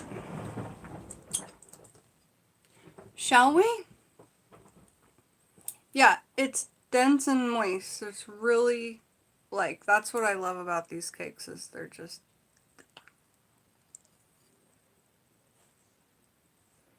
See how dense and moist it is?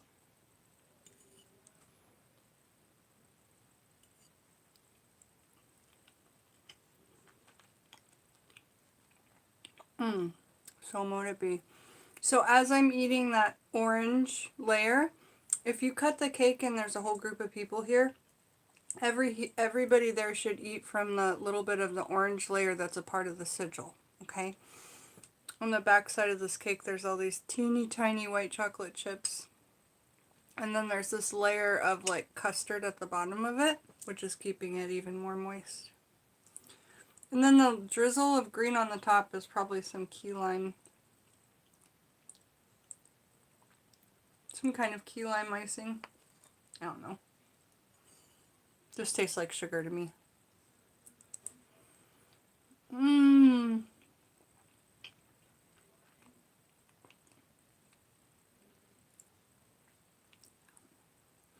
You guys should put that sigil on a cookie.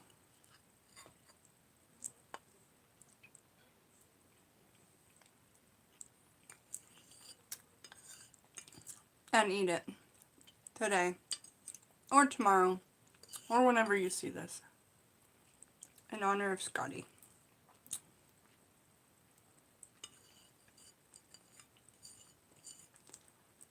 Yum. Okay. I'm going to get that back in the refrigerator and then I'm going to read you guys some of that book. And then we're going to be done with the party. Cam is not a troll. Who's Cameron? Oh yeah, Cameron's okay. It's just his name. Hey Cameron, how are you? He said we personally talked about this. He told me he just messed up when he was drunk. And he changed his name to Big Hung Johnson. But his name is Cameron and he's awesome. He's welcome here. You're welcome here, Cameron. We just don't swear within the chat. As long as you don't do that, you're fine. Thank you. The cake was really good. We had our favorite herbalist, Cameron, our favorite herbalist who writes this book and many others. He passed away in 1993, but it is his birthday today. So we had happy birthday, Scotty. And since we're witches and spiritualists here, we left him a beautiful piece of cake as an offering. This is a lovely key lime cake. Didn't you say you were going to move to Florida, Cameron? Key limes are from the Keys, I think, down in Florida. So that's what's up. Let me get the cake back into the fridge. It's a cake, not a cheesecake. It's just a really dense, moist cake. Amazing stuff. Yes, Cameron. Poor guy. He just made a mistake, and YouTube makes him wait 90 days. I've made a lot of mistakes. I get that. Okay, let me get this in the fridge, and I'll see you guys in a minute.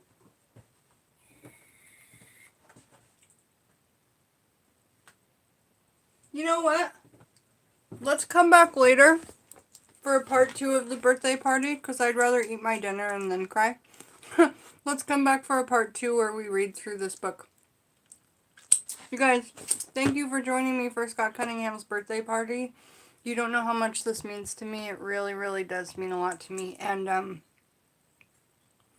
the energy that you put into this will be beneficial to you and me and Scotty. And I think that he'd be really proud of what we've been doing here on the channel. I think he'd be really proud of us teaching each other his teachings. So, if we didn't say teach enough, I'll just say it again. Teach, teach, teach, teach, teach, teach, teach, teach, teach, teach.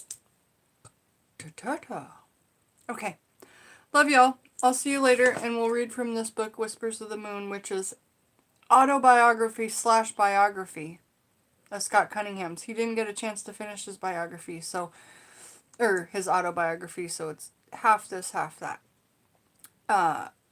I'm just not in the mood to cry right now, and I'll immediately cry when I start reading this. So, but I will do it tonight because it's Scotty's birthday. So you see you guys in a while. I'm gonna relax, work on those pinup decks so I can get some of them listed on Etsy because I know you guys are excited about the pinup decks. So I'll see you soon. My Etsy and my Patreon is in the description, so please check those out, even if you just read my Patreon for fun, because it is so fun and interesting. All my different taxidermies are in there as little mascots to each level. It's so fun. Alright, I'll see you guys soon.